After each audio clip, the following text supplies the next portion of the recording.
Well, good morning, good afternoon, or good evening, depending on where you are in the world. And today is a special webinar. It is going to be the 29th anniversary of the launch of Delphi, and also the 40th birthday, I think that's probably the right way to say it, of Turbo Pascal. So there's quite a lot. I have some guests in the studio. We haven't got our cameras on yet. We're going to put them on in a moment, but with me today is, and I'm going to say them in the order that I see them on the little list, Dr. Holger Flick. Hi, Holger. Hi, Ian. Hi, everybody. How are you guys?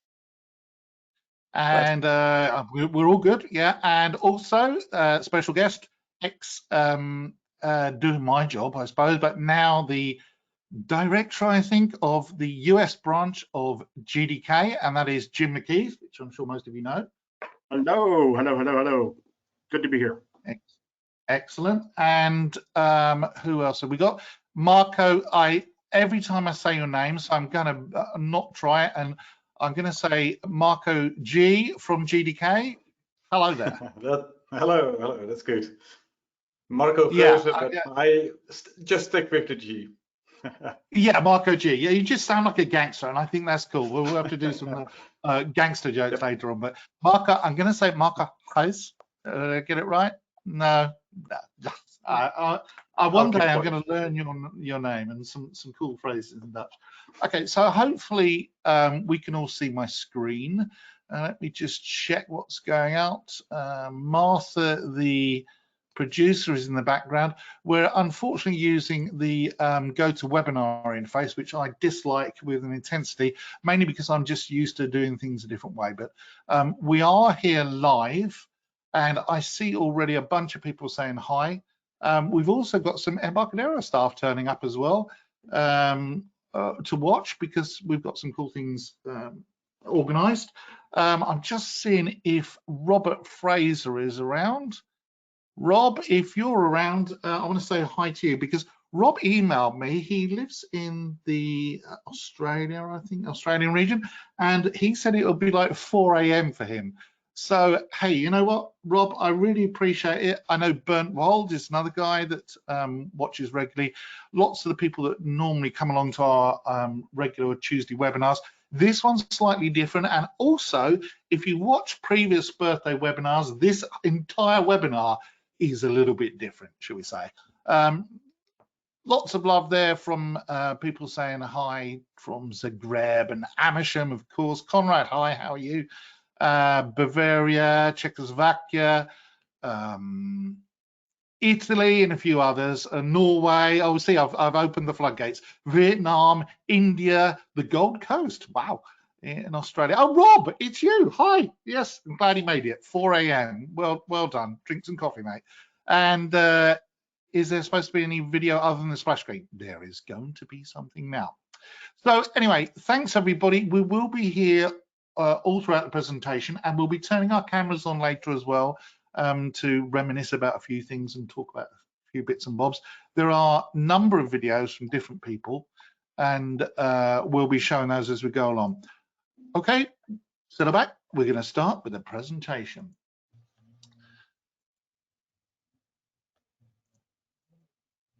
So one sad bit of news, and I thought I'd start off with this right away, is unfortunately that although it's a great celebration for 40 years of Turbo Pascal and 29 years of Delphi, unfortunately the man who really invented it all, Niklas Wirth, passed away this year. He actually passed away on January the 1st, 2024. Niklas Wirth, for those of you that don't know, actually invented Pascal. He also invented several other languages like Algo, Algol, W, Euler, Modular 2, Oberon 2, which was supposed to be the kind of overtaking of Pascal. A really, really incredible figure in the industry. Very sad that he passed away. We all have to go eventually, but even so, he was 89, I think, or something like that. He actually received in 1994 the Association for Computer Machinery, the Turing Award for the development of these languages, Many people have got lots of good things to say about him, and he's going to be sadly missed. One of the people, the quotes that I picked up on was from no less than Philippe Kahn, who was the founder of Borland, which is of course where Turbo Pascal came along, and later Delphi. And he said, Professor Worth's wisdom and foresight left a lasting impression on me. His passing is a significant loss to the world of computer science. Professor Worth was not just an extraordinary academic and innovator, he was a mentor and a friend whose guidance and wisdom shaped my career and thinking. His contributions to the field and his inspiring presence will be profoundly missed. And I second that. I'm sure all of us on the panel feel the same way. Without Nicholas Worth, actually most of what you're seeing today would have probably never happened. So, you know, we and many other people owe a profound debt to him, and he passed away this year. So RIP Nicholas Worth. So what have we done? Well, we've done so much in 40 years and 29 years respectively. Lots of things have happened. In fact, although we're saying this is the 29th birthday, it did actually start tomorrow, 29 years ago. I wanted to avoid Valentine's Day, and I also wanted to keep to the Tuesday webinars that we've been doing, where we've been trying to do it at the same time every day as we are now. So February the 14th, 1995 was when it first started. We've actually got a special dedicated website that has got all the history that you could ever see about Delphi, including all the versions, what features were introduced in the versions. And we've got a video coming up from Marco Geuze later as well from GDK about the history of Delphi, a few other bits and bobs as well, and some comedy stuff, because it wouldn't be one of my webinars if we kept a straight face all through it. But if you go to delphi.embarcadero.com, please do. We've got a revamped website with an amazing timeline on there, which is absolutely outstanding. Lots of other bits and bobs there, going back all the way through the 29 years. We've actually revamped it completely. A couple of guys worked on it, and some girls as well. But also thanks to Hagop, one of my colleagues, who worked very hard on making sure that all the details are there. As always, I may be the face on camera, but this is a team effort, especially today. You know, there's several of us behind the scenes working hard on this, and plus my guests as well, obviously. So what did 1995 look like when Delphi 1 came out? Well, this was your PC, and in fact this was actually a pretty cool PC at the time. I got this from an advert where someone had it was a Creative Commons, but this was a good PC because it had twin floppy disk drives and a kind of weird looking triangular mouse. But this is very typical of the genre. So if you are a little bit younger and did not live through the 1995 era enough to remember it, perhaps you were too young, and Terry says, OMG, yes, this was the kind of PC that you would have had. And not only was this your PC, but this was actually the cutting edge of the operating systems at the time, which was Windows 95, which actually came out a little bit later in 95. And, you know, it was reasonably basic. It was, you know, a window and operating system. It took a lot of ideas from Windows 3.1 and then snazzed it up and made it look a bit better. But this is your operating system. And also, this was your web browser, if indeed you used one. The internet was still fledgling, actually, at this point. The first web browsers had come out long before that.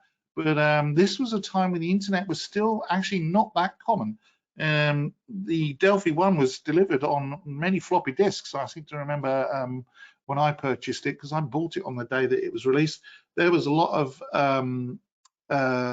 floppy disks to install just to get Delphi 1 working. Same with Turbo Pascal, even more. You could by this time get a CD because CDs were just becoming more common, but definitely the web browser, yeah, this was pretty basic, and your internet was actually delivered by a phone call. And any of you that have still got PTSD from the days of dial-up, where an image would take several minutes to turn up, if you were trying to look at some image of I don't know who it was. There was an image that was the most downloaded. I forget who it was, but not like today where you take it for granted, multi-megabyte web pages.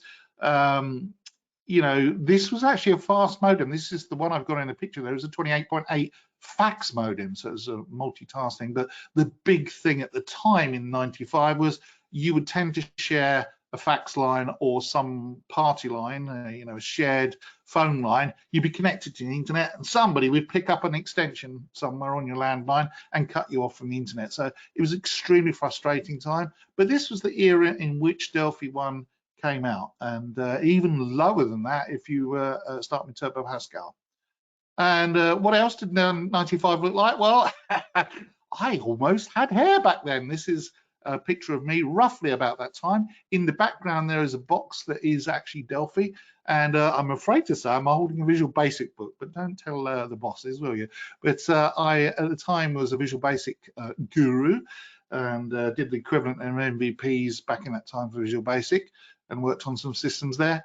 But when I saw Delphi come out, I just knew this was how my brain worked, and I knew that this was the thing that I should have is Delphi. I swapped over to Delphi from Visual Basic, never looked back. Best thing I ever did.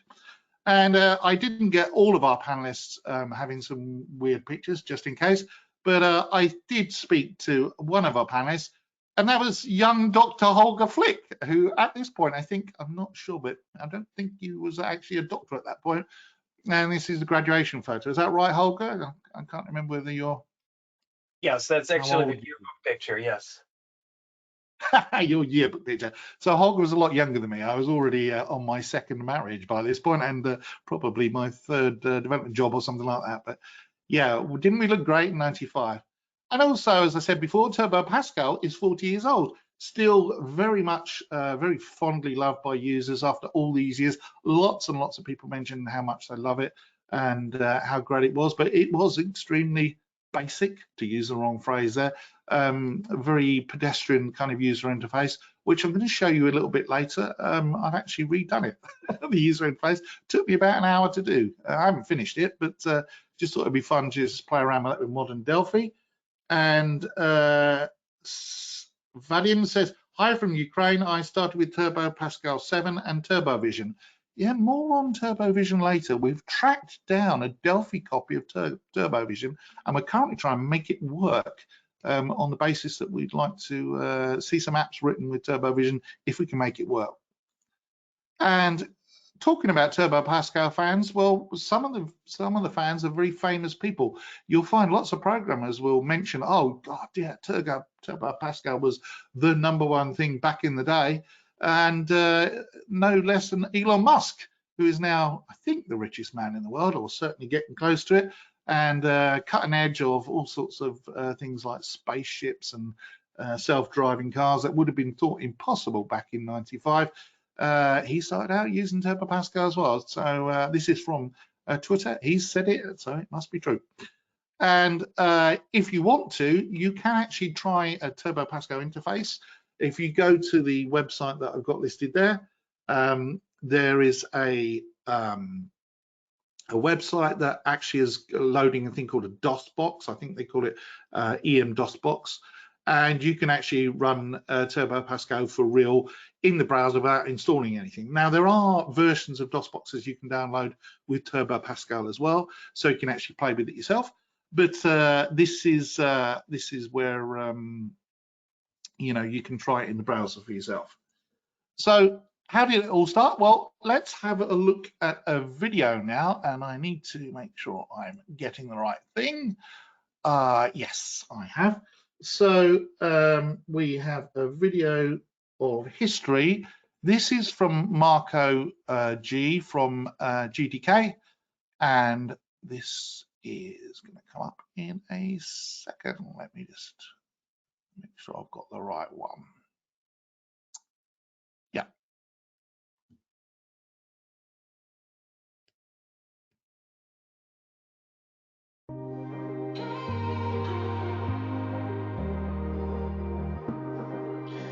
Hi, I'm Marco Geuze from GTK Software. Today I want to tell you a bit of history from the early days of Pascal to the first version of Delphi. I'm doing that by going over some of the ads of that time. Niklaus Wirth invented Pascal at the ETH University in Zurich, Switzerland. for the CDC mainframes. These mainframes were one of the fastest mainframes of that time and in use by a lot of universities all over the world. And Pascal soon spread across these universities. Within a few years, Pascal was running on dozens of universities all around the world, and a user group was founded by George Richmond. This group soon would have thousands of members who shared information about Pascal through this newsletter. And around the same time, Kathleen Jensen and Niklaus Wirth wrote the Pascal user manual and report. Kathleen was a junior assistant, spoke native English, and she was the only one of Wirth's students who wasn't busy getting a PhD. So she was asked to write the Pascal user manual. And she did, chapter by chapter. Every chapter came back with many changes from Wirth, and soon the complete book was ready, with the title Pascal User Manual and Report. This is an ad from this book from the 1975 edition of the Pascal's newsletter. Mid-1970s, microcomputers were on the rise. These new microcomputers were a breakthrough. Instead of the large shared mainframes, where every programmer had to work through time sharing, you could now develop, run, and test your application in real time. This was a huge advantage, especially if you wanted to learn to program. Professor Kent Bowles from the University of California, San Diego, the UCSD, was the head of the university's computer center, and he wanted to give students the ability to develop at their own pace and with their own resources instead of depending on these big mainframes. And this did require that the relatively new language Pascal could also work on these microcomputers. And for this, Bowles enlisted the help of a graduate student and a number of undergraduates. And together they developed the UCSD variant of Pascal. They were soon successful, and gradually the students became less dependent on the computer center's mainframes and programmed more and more on their microcomputers. And during the following years, Bowles added more and more students to his team. And eventually, more than 70 students developed in one way or another on this project. And other universities contacted UCSD and asked for a copy of their Pascal system for their own microcomputers. And the system had been expanded quite a lot. There were new assemblers, there was a good editor file utilities, and in the end, it was almost a complete operating system, not just a compiler. So you could compare the UCSD Pascal version, or P system as they called it, more like Microsoft DOS, but then with an integrated Pascal compiler. But this was not a sustainable option for the university. The university administration was afraid that the amount of sales was too high and would attract attention from the IRS. So they were looking to a company who could sell UCSD Pascal. And they found that company in Softec Microsystems. So Softec Microsystems would sell the UCSD P system. But it wasn't a commercial success. This has to do a bit with the timing, but there were other reasons why Microsoft with Microsoft DOS was running on most of the IBM compatible systems and not the UCSD P system. The biggest problem turned out to be the Pascal P virtual machine. So the UCSD version of Pascal was a virtual interpreted environment instead of a pure Pascal compiler. And an interpreted language is always slower than native machine code. At that time, processors were still very slow. And so the UCSD P system suffered extra badly from the interpreted environment. And then came the game changer. Anders Heilsberg wrote the version of the Pascal compiler for the CP/M and DOS that compiled into native machine code. He released this version of Pascal first as BLS Pascal, later Compass, and even later PolyPascal. But this version of Pascal really took off with the help of Philip Kahn and Borland. Borland got a license on the Pascal version from Anders and marketed it as Turbo Pascal. And with that version, Borland was one of the first companies to skip the traditional distribution channels, going directly to the end customer with large advertisements. And the first major advertisement was placed in Byte magazine, a monthly magazine that was quite influential in the 1970s and 80s. And the rest is history. Turbo Pascal sold like crazy, and that was the start of the rise of Pascal. In 1989, Microsoft tried to break the success of Turbo Pascal with their own version of Pascal, Microsoft Quick Pascal. They ensured 100% compatibility with the current version of Turbo Pascal and stunted with the price. Borland responded really fast by adding objects to Turbo Pascal and releasing new versions, so keeping ahead of Microsoft. And it worked. Within 2 years, Microsoft discontinued Quick Pascal. The last version of Turbo Pascal came out in 1992. By then, Windows has been on the market for a while, and it became clear that everything was moving towards graphical user interfaces. Microsoft was already hinting at Windows 95, and Turbo Pascal for Windows was released, supporting Pascal on Windows. But it did not come with a graphical editor. So it was clear at Borland that they needed to develop this very quickly. And they did, and in 1994, Borland released a beta version of Delphi, at that time codenamed Delphi 95. And everyone was blown away. The editorials were with high praise, as you can see here. And so, 14 February 1995 was the day of the release of Delphi at the Software Development Conference at the Moscone Center in San Francisco. Borland already knew that they had a great product in their hands. The beta testers were wildly enthusiastic, and the feedback they received on the beta version was overwhelmingly positive. And still, everyone was completely surprised by the interest and success of Delphi. There were queues of developers at Borland's booth at the conference. And that was really the beginning of Delphi as we know it today. As you can see, here are some of the ads of the first versions of Delphi, placed in various magazines. So, I hope you enjoyed this short history leading to Delphi. And let's now go back to the webinar.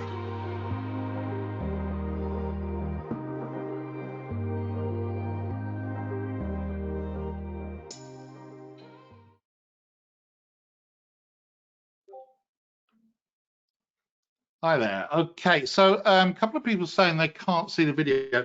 I know there are some issues with the video. This is to do with the GoToWebinar interface. It's one of the reasons I don't like it. So I apologize if you're not seeing video. That's a bit of a problem there. Why is it? There you go. There you go. Sorry about that.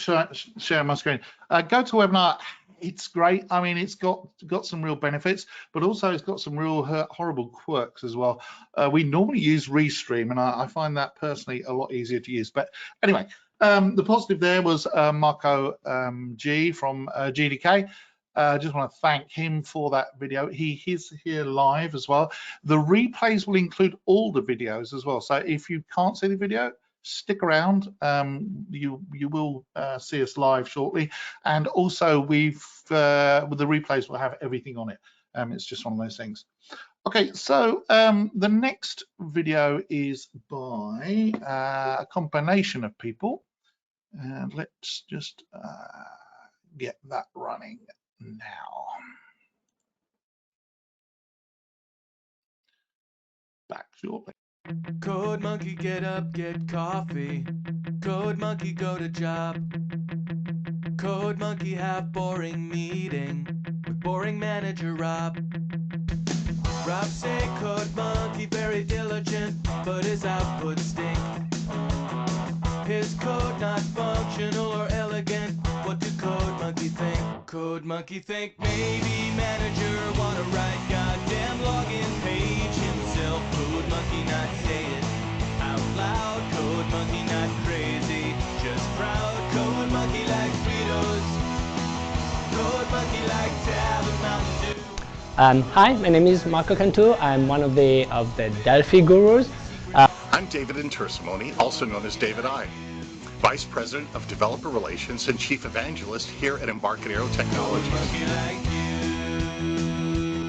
I'll do a quick preview of 10.4.2 Sydney, Rad Studio Delphi, running on the Apple ARM silicon under Windows 11 in kernel.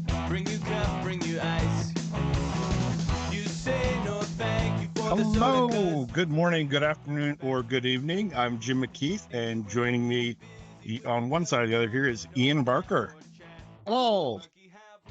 And we've got our helmets on, so we're protected from Roman, or I guess not Roman invasion, barbarian invasion? I'm not sure. Other civilizations, yeah. Yes, other civilizations. Whoever might be invading, we're ready to go. Hello, I'm going to show you an example of launching my Google Glass app via the Google Glass launcher as well as voice commands. So I'm going to go ahead and tap the side to activate Google Glass. Here we have the menu. So if I tap, here's the menu of different commands I can use with my Google Glass. If I swipe down here to the end, we'll see.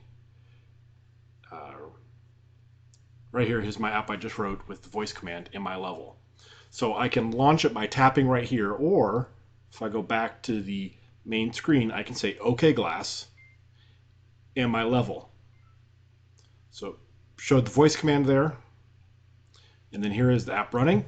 So the camera is actually down lower here, but if I hold my head level, you'll see that the two lines line up, and I have zeros down at the bottom.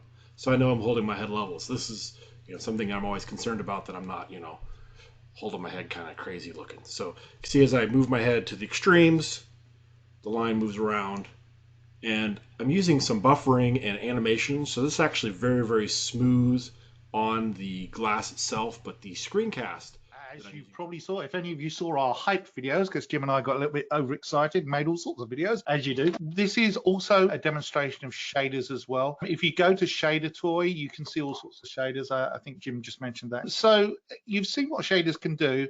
This is a project that was written by the Skier for Delphi guys themselves. I take no credit for this whatsoever. I think it was one of the things that Steve Jobs and Steve Wozniak worked on many years ago.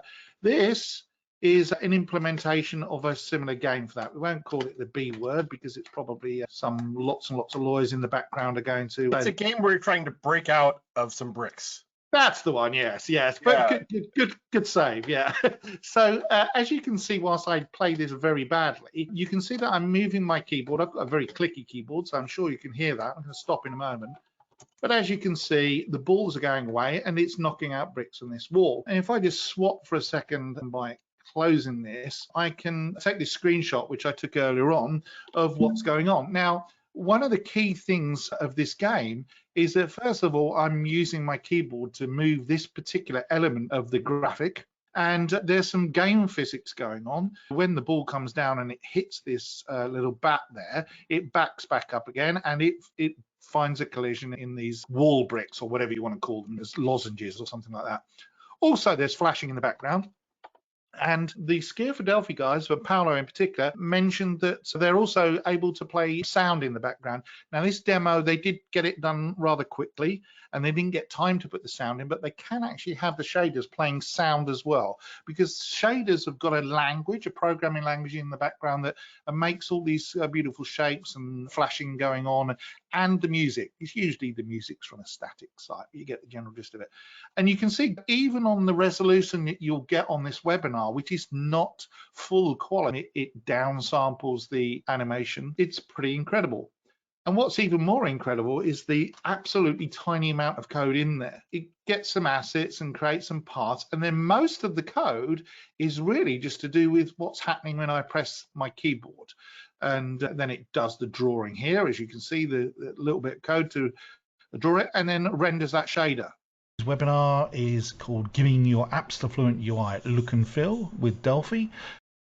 Okay, so let's start looking at Windows itself, Windows 10.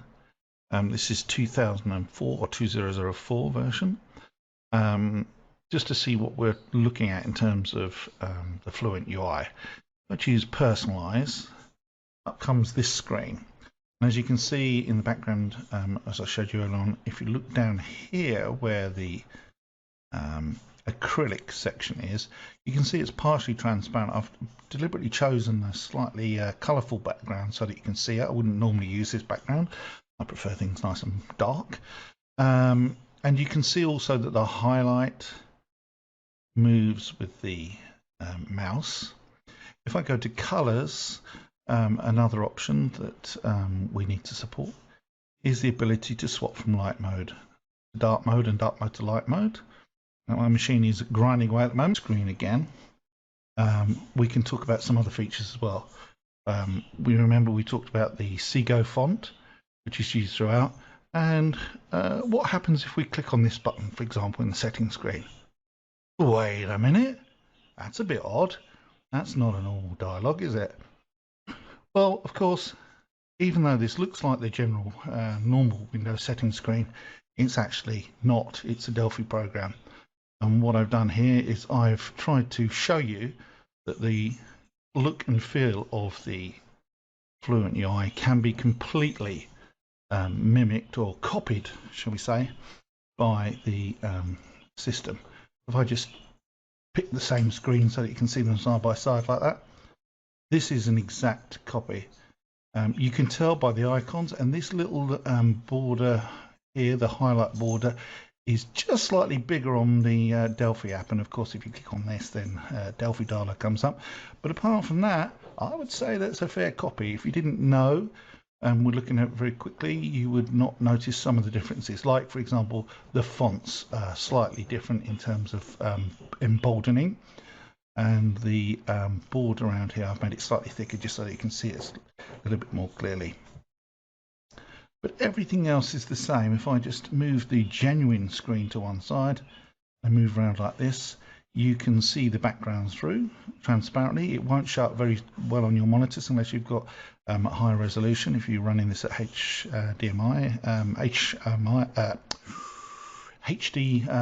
resolution, I know what I'm talking about, too many H's. But it is the genuine article, and in fact, as I move my mouse around, you can also see that this highlight works. And so if I just stop this program running for a second, you'll see that this is indeed Delphi. In fact, this is Delphi 10.4. I never know how to start talking on videos. So, greetings everyone. This is Jim McKeeth, and joining me is Ian Barker. You've probably seen. Hello, everyone. Seen the two of us together a lot, so you probably know who both of us are, hopefully. Wanted to make a quick video just to make an announcement. Kind of bittersweet. I will be stepping down from my role with Embarcadero. That being said, Ian Barker is going to be stepping in to run the MVP program and the Tech Partner program and a lot of the other things I've been doing. Like, you've seen Ian around. Ian, you've been around a lot as an MVP and then as just working as a editorial.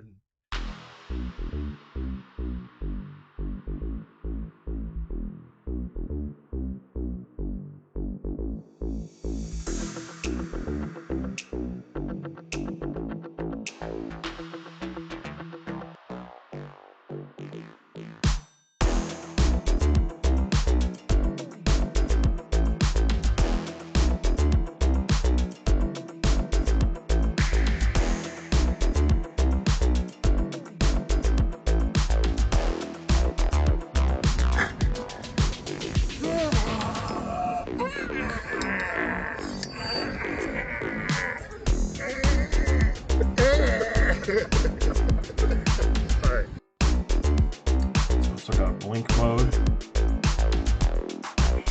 I don't know. It looks a little.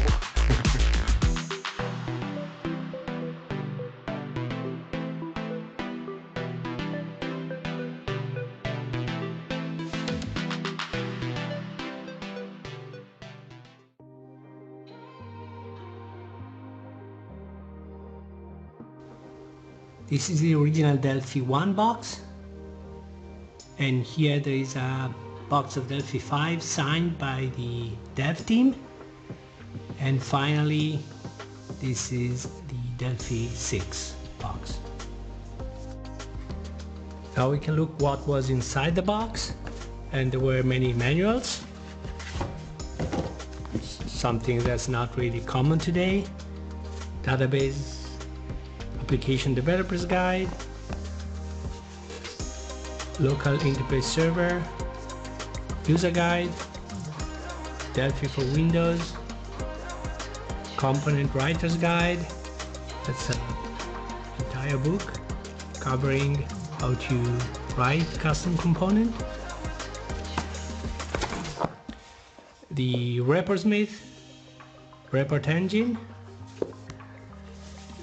SQL links, that was part of the Poland database engine.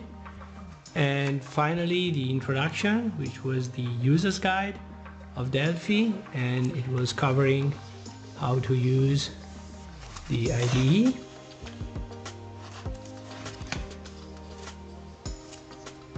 The various elements and the operations in the IDE, options.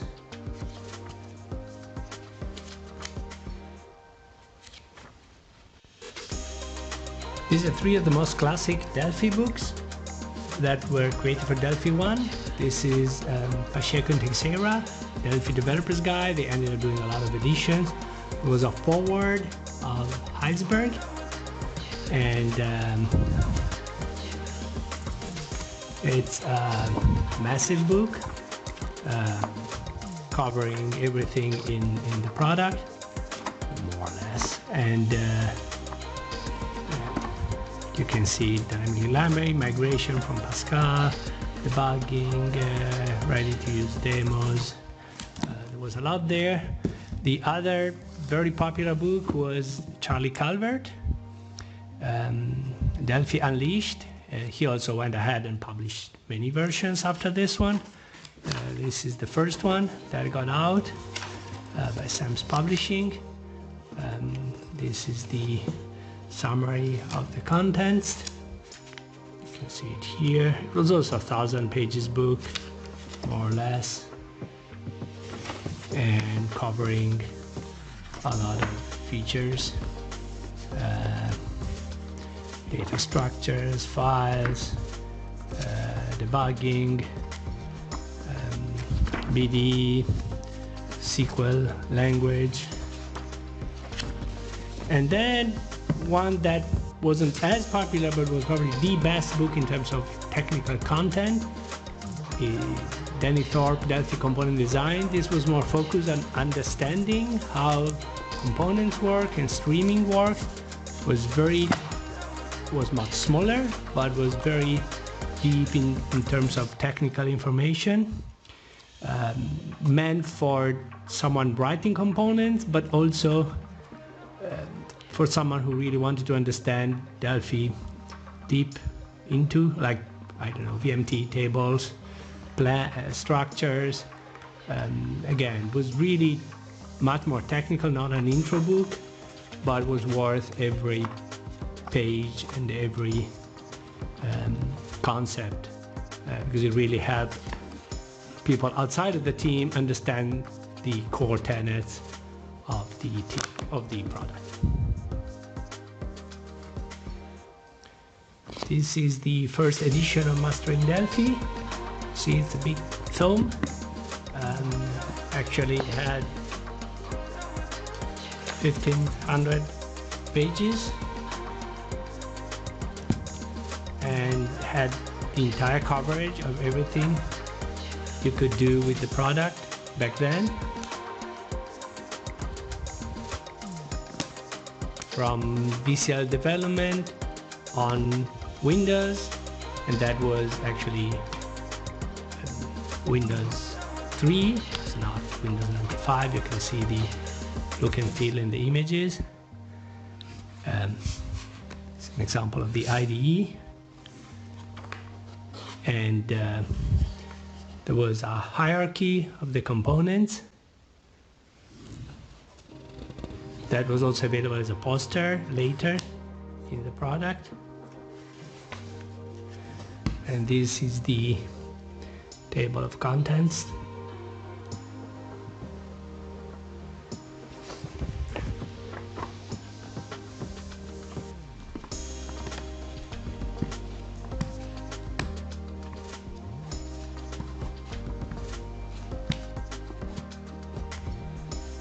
And it came with a CD that I have here.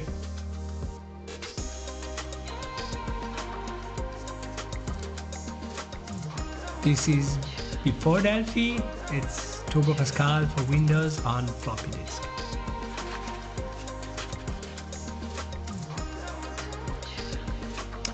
Delphi came in two versions. Plain one and the client server. This was the original feature matrix. Both had compilers and core tools. The client server one had reporting. I think that's a mistake. And then there was ball and SQL links, BDE, and Visual Computer Library source code came only with the client server version, and that was later rolled into the basic version. This is the product flyer.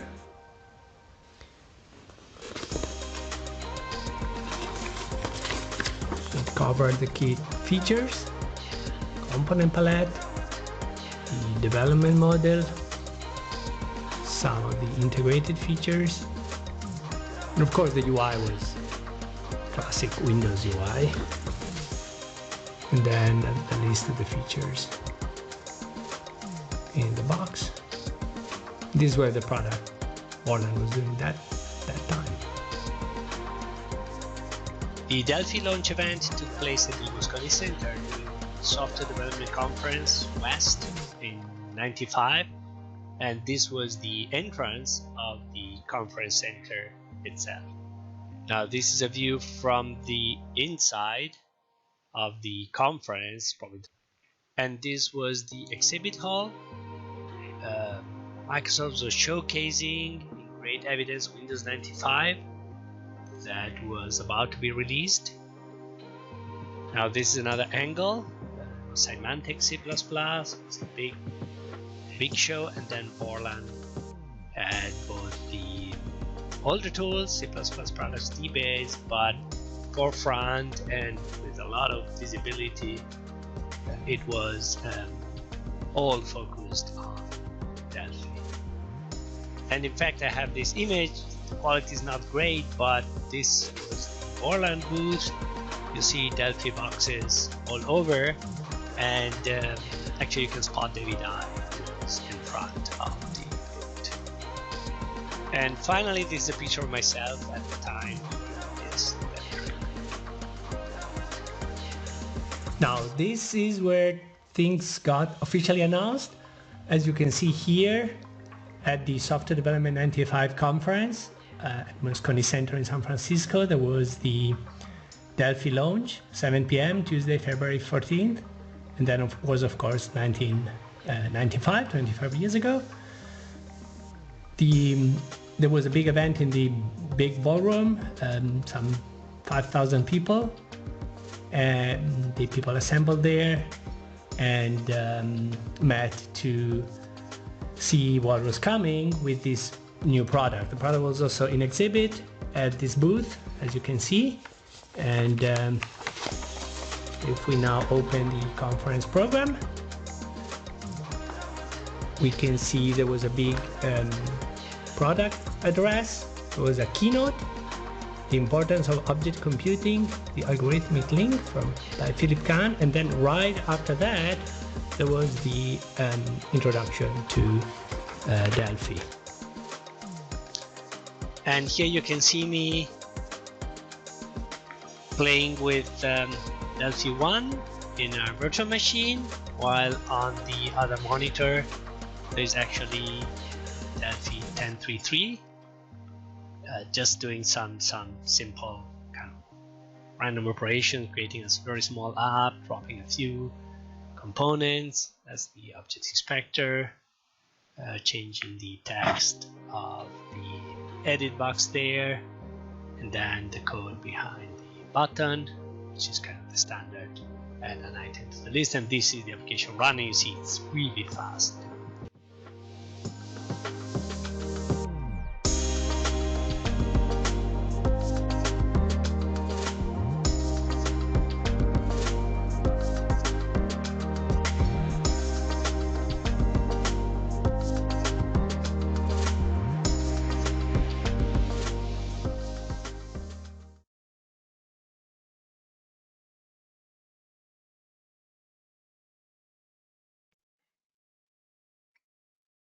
Well, that was, even Marco's just messaged me and said, that's a very long video featuring me. I didn't see the rest of your message, Marco. I'll read it in a moment.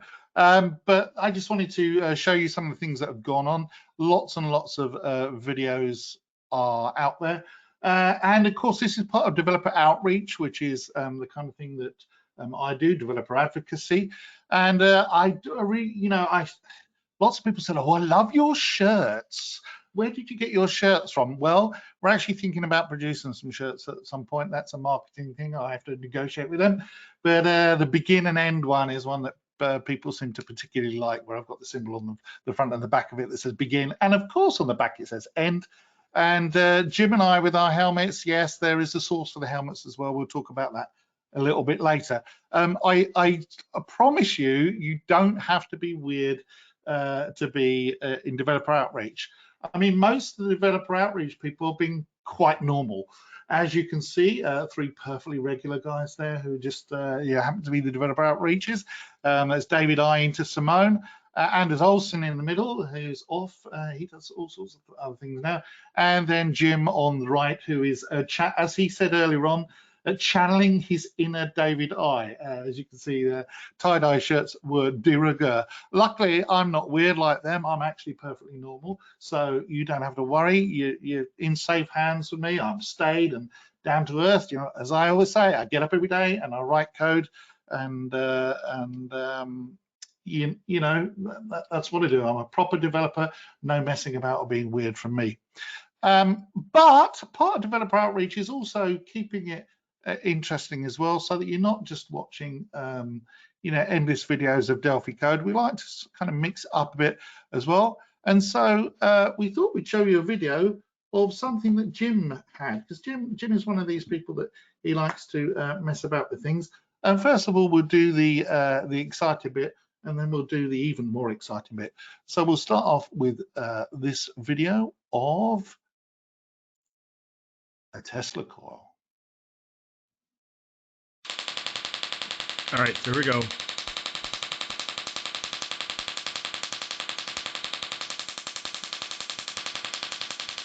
I don't feel anything. Well, okay, I feel a little on the back of my fingers. Yeah, I can feel that. Interestingly. But I don't feel that at all.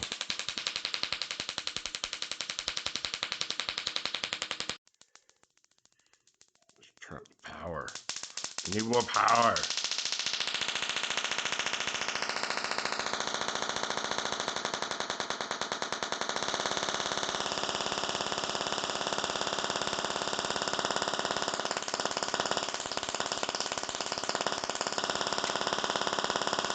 Here's these little lights.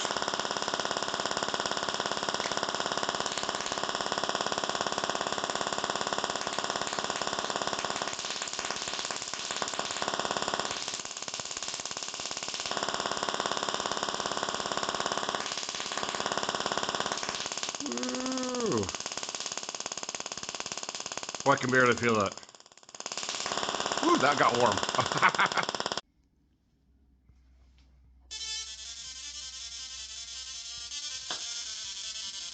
So the music is the spark itself on the Tesla coil. So if I put this up here and ground it out, see how the sound goes away?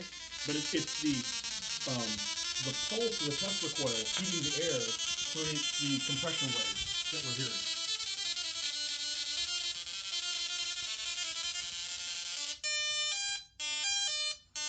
This is what DevRel people do when they're not coding.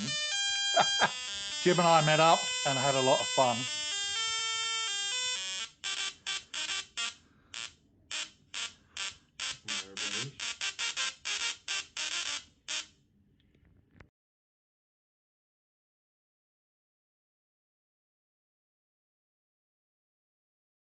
As you can see, we are nerds at heart, and you know, sometimes that means we can do some very cool things that are nerdy. For example, how about having Turbo Pascal run on your Android phone?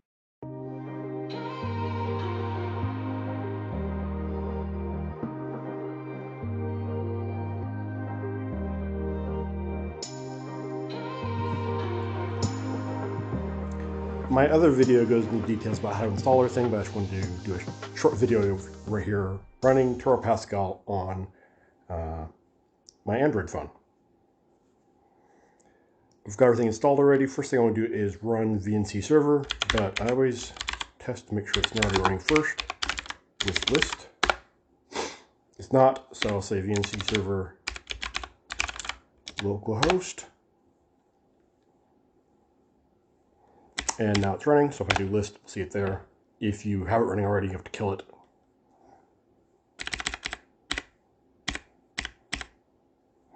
So now I'll do the export display 1, which will tell DOSBox to export it to display 1. And it's now run DOSBox. Oh, actually, before I do that, I'll show you. I have the storage, so it'll do ls storage.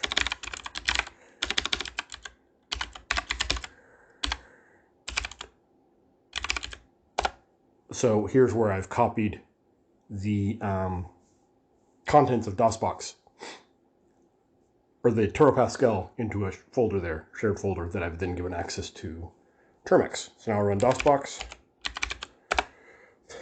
So DOSBox is running, but in order to view it, I have to switch to VNC. So here's the internal storage DOSBox that I have, and let's switch over to VNC.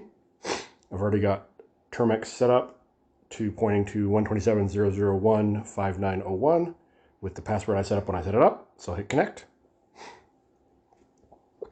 And here it is. Let's zoom in there. And now I need to mount it. I could set this up in a auto exec, but I haven't done that yet. So I say mount C drive is going to be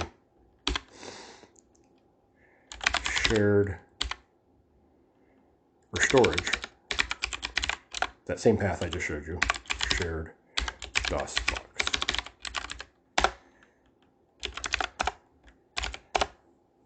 Oh.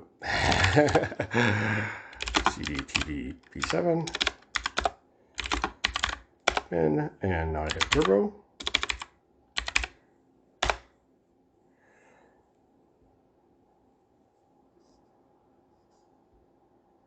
Oops.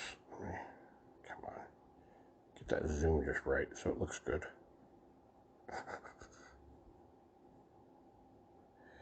All right, I'm going to stop messing with it.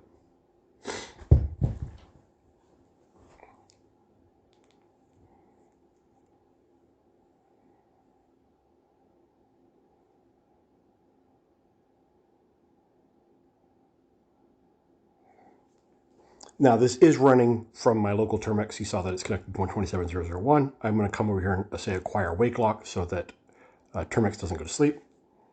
And see if I can type this program.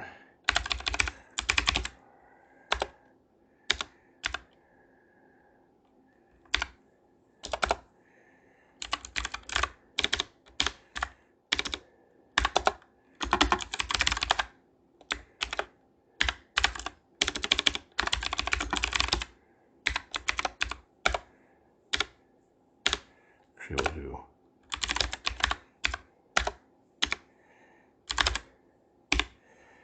now. Let's see if that runs. Hello world! Look at that! Boom! This is the patched version of Turbo Pascal that works with the CRT on faster CPUs. Actually, let me open a sample.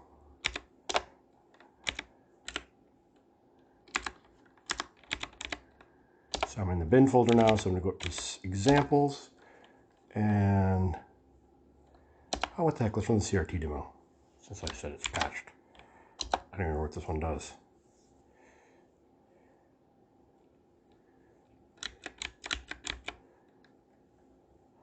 Alt-R, random. Ah.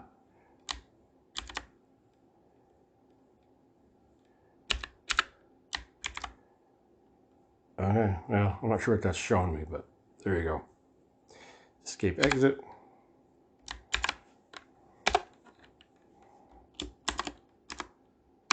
Let's do this. This is the file, change directory. Let's go into the samples folder, examples folder. It's interesting how quickly, well, there's a lot of things that's changed that's like, I don't know how to do this, but then pretty quickly it's like, oh yeah, I remember this now. Quick sort demo.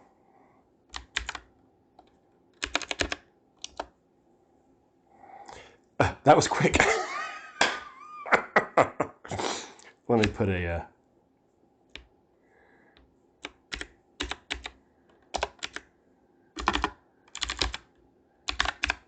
read in there. There you go. Sorted very quickly.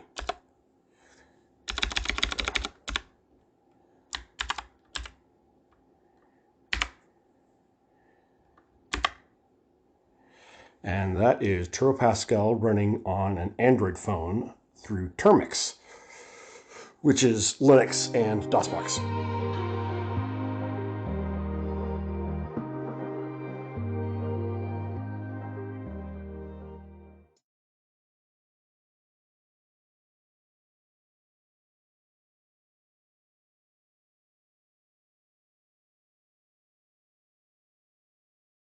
Oh, come on. Go to a webinar. Oh, it's such a pain in the neck.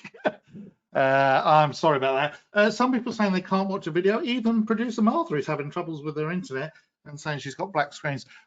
Look, there's nothing I can do about the people that can't see the video. Some people are saying they're logged in via the web and it works fine. And some people say they can't. So, you know, there's only so much I can do. But I just thought that you'd also like to see something else as well. There is a Delphi screen there, which has got Rad Studio 12, and in there is a recreation of the Turbo Pascal interface, just for the sake of it, because I could. And I will show you that a little bit later when we do the talking heads bit, where we're all getting together and answering questions. You will be able to see our cameras when we go live, and we will talk about this interface and also talk a lot about where things have gone and you know, the good old days as well. Lots of people saying that they can watch things. I'm hoping that the next section is viewable by the people who are watching via the web. Because it would be important for them to see the next bit, which is our annual Spirit of Delphi Award winner.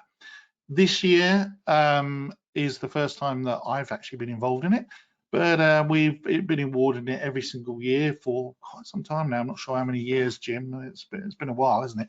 But at least I think 2006 was probably the first time that we did it.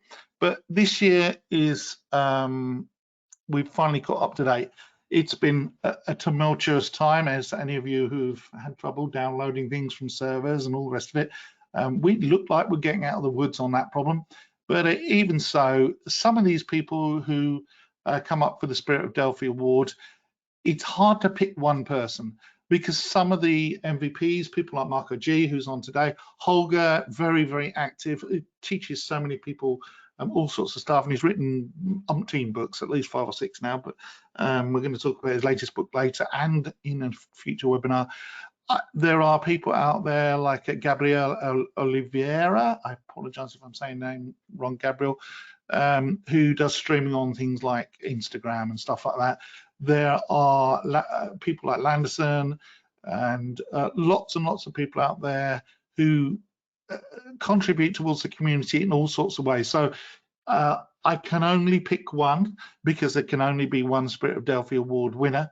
And it just depends on a number of factors. But really, we're looking for someone who is beavering away in the background, doing their thing. Could be an MVP, could be a regular person.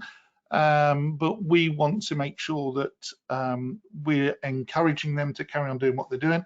And this is probably the first time that we've picked someone who we will not be actually announcing it in English. So maintenant, Spirit Delphi 2023, 2024.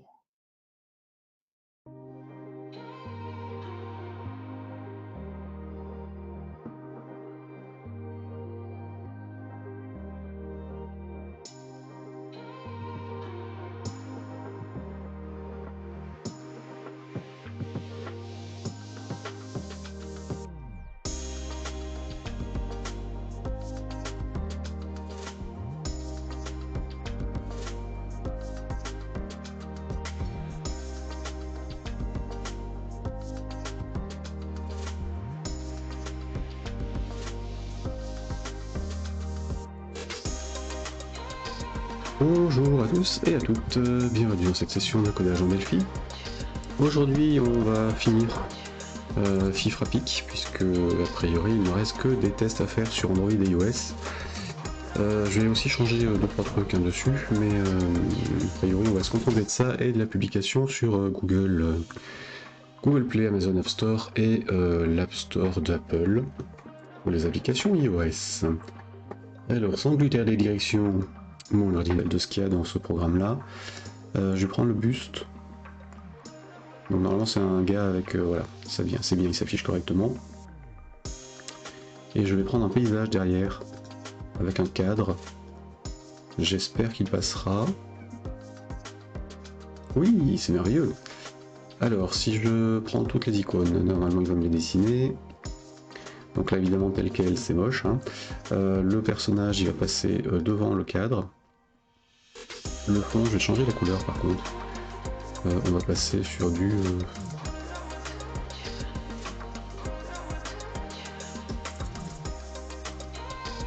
Voilà. Hop, ça c'est bon. Et donc le cadre, il reste avec son emplacement actuel. Ce sera très bien. Par contre le personnage, on va mettre une marge dessus. Alors l'idée ce serait de le mettre cadré au-dessus là. Donc d'avoir au moins 50% en haut en marge. Et puis le reste, il devrait se débrouiller. Alors qu'est-ce que ça donne? Voilà. C'est bon. Bon, ça me paraît bien comme ça. Ça me fait une belle icône, avec des couleurs et tout. Voilà, on va garder ça donc, fichier enregistré, et j'exporte mes images.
Donc celui-là c'est bon.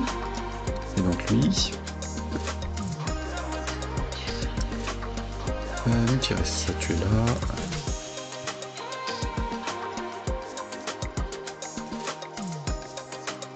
celui-ci. Forcément PNG puisque transparent. Ils sont évidemment de la même taille tous les deux. Le cœur il n'a pas bougé, donc je ne change rien. Par contre la position du cœur a changé, donc on est avec une marge de 472 par 200. En haut, en bas, à gauche, à droite, hein, et ainsi de suite. Donc ça, je vais plutôt la rapatrier. Je vais la mettre en dur pour l'instant, on verra bien. On en fait après. L'objectif.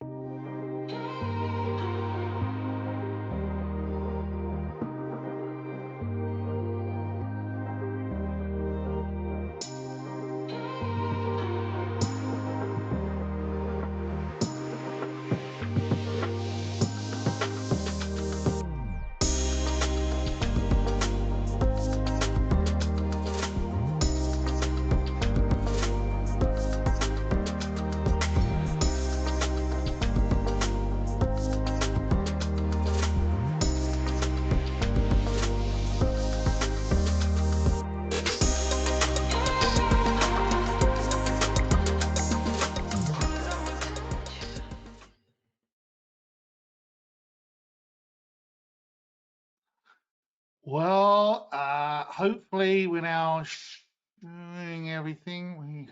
Let's just make sure I've got myself going and got some cameras up. Okay, so many controls that I do not like about GoToWebinar. Jim, you're here, and Holger, I think you're in the background as well somewhere, and you can turn your camera on as well. And I believe we should be, hold on, why are we not seeing everybody?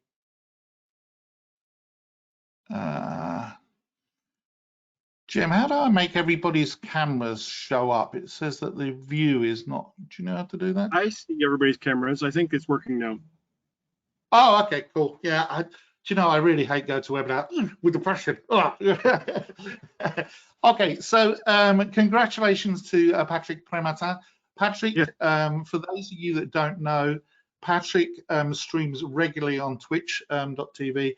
He is extremely good developer. I really like his code. There have been many comments. We see all the comments come up. Lots and lots of people saying, oh, I watch Patrick. Oh, he's great. Oh, I know Patrick. He's a very popular guy. And I can tell you, when his name was brought up amongst the staff at Embarcadero, including Marco Cantu, David Millington, Calvin, and a few other people that are behind the scenes quite often, everybody unanimously said Patrick was the guy. I know there are lots of other people out there like Marco G, who's here, you know, who put a lot of effort in. Holger works hard as well and promoting the product. There are many other, you know, Darian, for example, is very good.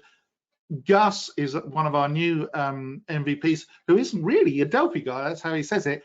He does a lot of stuff to do with Discord and things like that. Everybody plays their part, but Patrick is just one of those people that stood out for his DelphiBooks.com site, for the streaming that he does, and for the other things he's well. And I think you'd agree, Jim, as well. You've dealt with Patrick in the past. And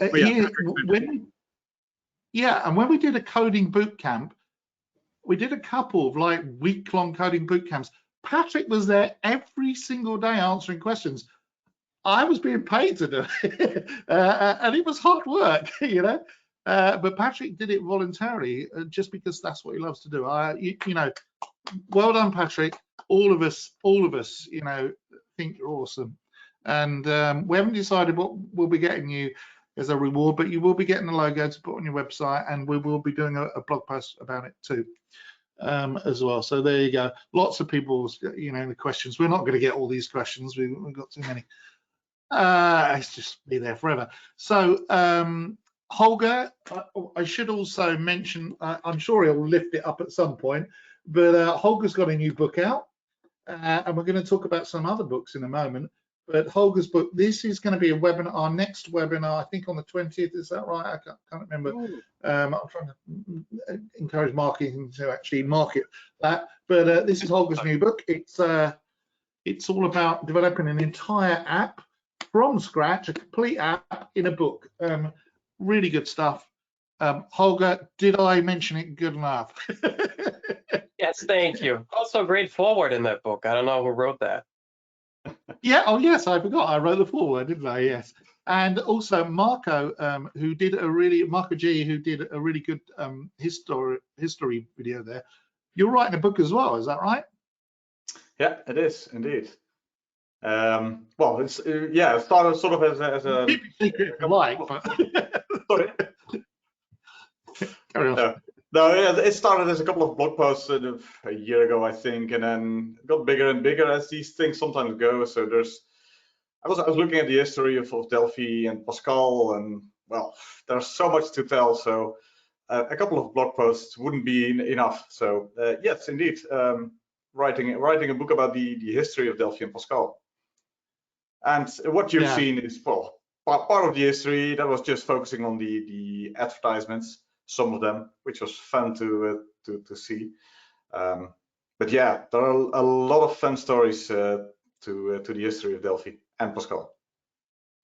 Yeah, and the weird thing is, I mean, we've had so many people comment in the question saying, "Oh, I started out with Turbo Pascal 5. Oh, I started out with Turbo Pascal 7," and you know that seems to be actually the key experience for a lot of developers is Turbo Pascal was the thing they first used. You know. Exactly. Yeah. Well, you can measure their age, I think, by where they got started. if it was the UCSD Pascal, then they're a bit older. If it was on the CDC mainframes, well, then you're really old. Nah, that's not really. But you can see when you get started, and that's fun. Yeah. I actually, I'm ashamed to say, I actually turned down a job at Apple. Admittedly, it was on their down phase, but when things were not going well. But I went for a job. I was a C developer at the time. I worked on Unix. I'd been COBOL and stuff like that. And Apple at the time were using Pascal, and I could program in Pascal. I started out with UCSD and all sorts of Unix versions of Pascal when it first came out. I'm a child of the 60s, so I'm kind of old enough to have been, you know, around working in the 80s. And at the time, Apple had all their software written in Pascal, and I turned it down for a better job as it happened, and it was probably the right thing to do because Apple got rid of all their application development at the time. But yeah, it's amazing. So many people don't realize that, you know, the original Macintosh operating system was written in Pascal, and lots of other things. Doom, I think, was written in Pascal. I could be wrong, but yeah, a lot of languages. Jim, what did you start on? What language did you start on?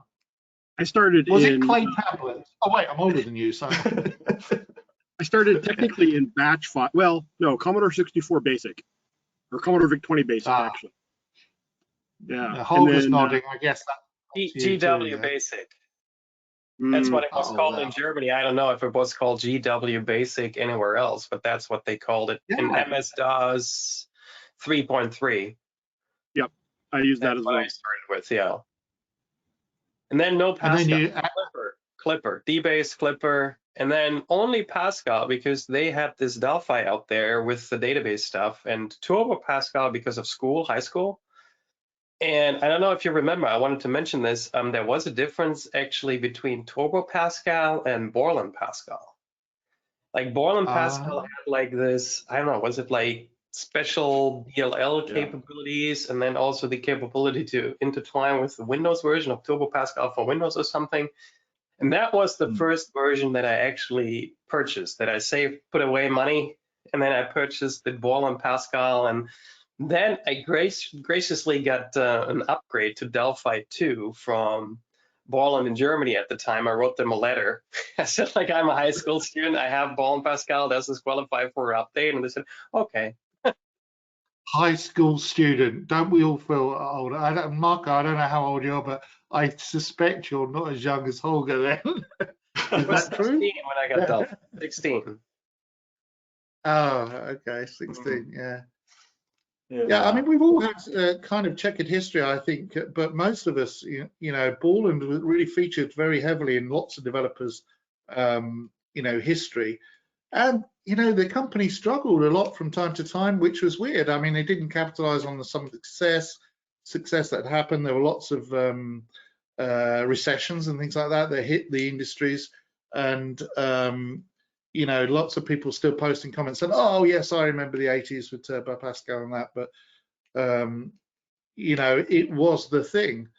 Jim, when you did the swipe to unlock, were you working in Pascal at that point, or? Yes, I was working in Delphi. Oh, version of Delphi it was, but yeah, I was working in Delphi. Yeah, I actually purchased Delphi the day it came out. I saw like an advertising magazine, and at the time I was really struggling with, I think it was VB3 or something horrible like that, Visual Basic 3, and oh, you know, it was so horrible. But but there were lots of reasons why it was bad, but they did improve later. VB6 worked out a lot better. But I saw Delphi, and you know, I just went, that's how it should work. That it should work like that. You know, it was object orientated. It created executables that worked properly. It was 16-bit at the time, I think, which was, you know, not that great. But was the file size. Don't you remember? Like the vbrun.dll, vbrun60.dll was almost 600 kilobytes. It just fit like one of those tiny floppies, you know? Like there were 720 kilobyte floppies and 1.44 meg for today's kids. Unbelievable that we had floppies that were in the kilobyte range. So Visual Basic didn't actually create an executable. What it did was it created an executable that was P code. So P code comes from Pascal code from the days of, I think, UCSD Pascal, where it would compile to a kind of intermediate model like Java does or did, and very much like Python does now. When people think they're compiling Python, they're not. They're producing a set of tokens that are then interpreted by the Python runtime. This is how Pascal started out many years before, although Python, to be fair, came around about the same time as Pascal. But yeah, I remember Visual Basic being horrible because you had a thing called DLL hell, and you would have these Visual Basic controls that would do stuff, and then someone would install another Visual Basic program, wipe out all the version of the Visual Basic DLLs you were relying on, and your program would just break, and you get shouted at, and you say, it's not my fault, it was your other program you installed. So, you know, kids today, they don't know how lucky they are, you know, that's what it is. Yeah, we just get our beards and just, you know, stroke our beards like old men. Jim's getting it. Look, he's growing. He really is. I think he's been possessed by David I, who's very much still alive, by the way, before anybody makes it. He's got the shirt on, he's got the beard on. Got the beard now. Yeah, I feel underdressed in comparison. So,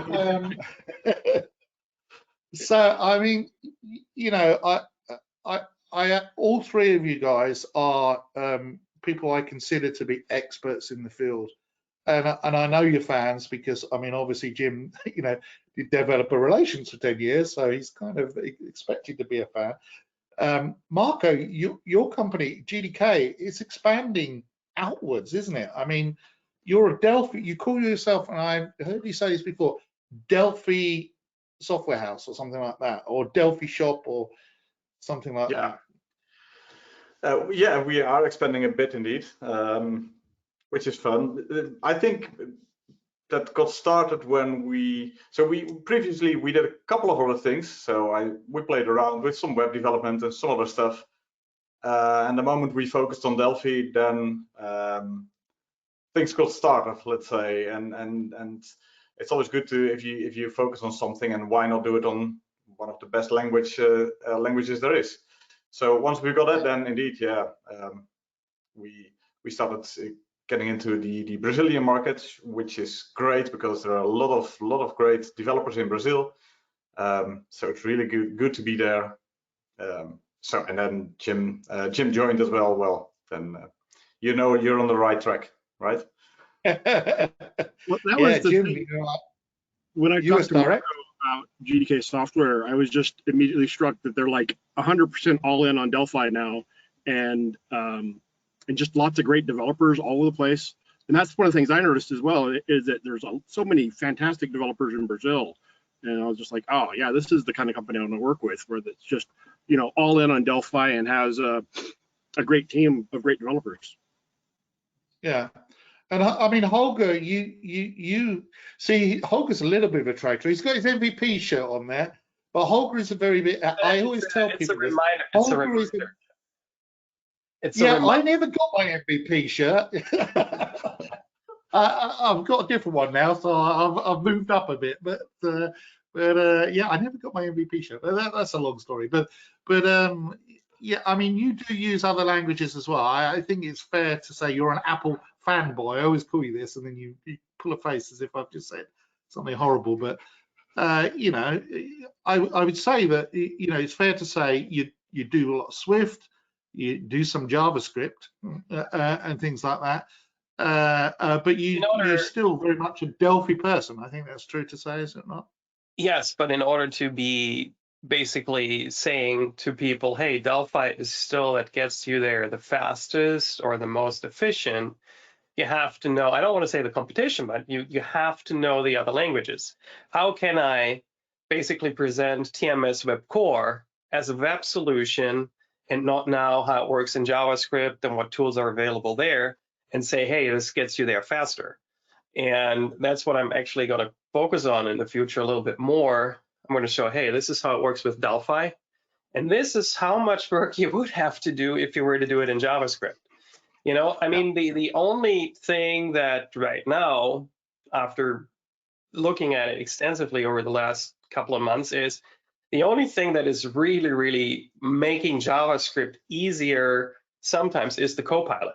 Because you can literally type and it auto completes, or you write a comment, you say like, hey, get current position, and it completes the stuff for you. However, as a developer, you still have to be a little bit skeptical if the code that you insert there is actually doing what, because like you insert the code, and if you're just like running it, it doesn't work. Then you have to know about these things like HTTP, HTTPS, because geolocation doesn't work without HTTPS. So you still have to use your brain. And if you use Delphi with, I'm a little bit biased here, TMS Web Core, it literally gives you all that information in the documentation pretty quickly. These are the steps that you have to do. You drop a component on the form, you implement the event, and there you go. You know, and with all these other tools, you have to do a lot of boilerplate stuff. And that is the strength of Delphi, looking at the VCL, all the boilerplate stuff. And even looking at FireMonkey, if you want to develop for Android, for iOS. I mean, if you want to start with iOS without FireMonkey, you're looking at 3, 4, 5 months of work in getting up to speed and learning Swift, learning the tool chain. I mean, it's not like that you look at Swift for 2, 3 weeks and can write an iOS application from scratch, you know. And Delphi gives you so much more, and I don't want to basically blow up this broadcast, but Delphi gives you so much more with regards to T dataset. That is an asset that we always forget about, that we don't have in other languages. Look at, you don't have a T dataset in Swift, for example. So they're trying to do it with core data. And they're trying to revamp core data, which has been there since the early days. And now they have introduced Swift data, which they put not really on top of core data. The Apple people would chastise me if I say like Swift data is put on top of core data, but it kind of is, you know. So they're carrying a lot of baggage around, you know, and you have to learn all these intricacies. And with Delphi, you can just keep on doing what you have been doing for the last year and concentrate on your business logic. You don't have to think about the underlying framework so much. Of course, you lose a little bit. You know, you can't do some of the stuff that you can do on the native side, but you have to balance. It's funny you should mention that, because actually, this sounds like I've brought him on to plug his stuff, but GDK, Marco G, and also Jim, because he's now GDK as well. We're kind of outnumbered by GDK people, but we did do a webinar of Codalex, which is their really great visual tool for doing that boilerplate code and that business logic in the background, which actually fills a bit of a gap, I think, for Delphi, because that's one of the things that still, you know, can be a bit laborious, is, oh, I've got to write this code. And also it's about repeatability. You mentioned Copilot. Yeah, it's great because you can get up to speed and bang out some code that's common, but the Codelec stuff takes that one step further, which I think I like it. You know, I've seen it several times now on demos, and I think you know, you draw your logic, you know, graphically, and out comes some code. And I also like the fact that the code is yours. It's not locked into some hosting solution or something like that as well. So, you know, a bit of a plug for GDK, but there's a good reason for it. It's the products are good. Okay, so actually, Jim, I see you're going to say something. Yeah, I was going to add something to what Holger was saying. So I when I discovered Pascal and Delphi, I was like, oh, this is the only thing. And then later I ended up using C# and Java and a number of other languages as well, and discovered, hey, they got some nice things to them too. And I'm a fan of some other languages as well. But when I left Embarcadero, I was like, okay, you know what? I'm not tied to Delphi, so let's take a minute, step back and think about this. And I looked at a lot of other languages and tools out there, and not that they're all terrible. Actually, there's a lot of really good ones. But for making GUI applications, right? Yeah. But for making GUI applications, COBOL now. They have OOP COBOL. Yeah. But for making GUI applications, especially cross-platform, Delphi is just so far ahead of everybody else. I actually had someone that had a React Native, which is a really popular solution for making cross-platform solutions. Oh my goodness, it was such a mess and such a pain to deal with.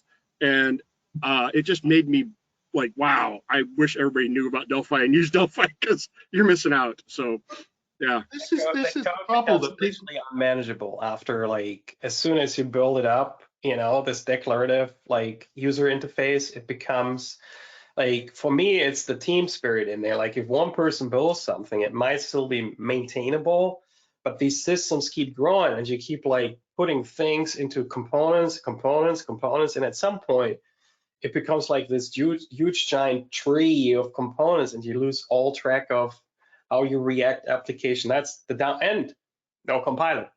So some of the stuff you find when you actually run it, you know. So I can only concur what you said. Like, React is fun to get things out there, yes, but I really miss the compiler there, you know. So yeah.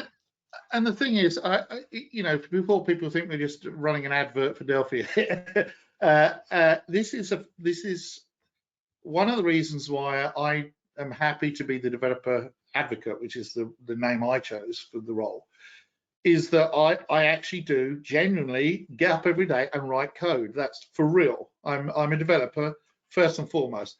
I will stop being developer advocate one day, but I won't stop being a developer.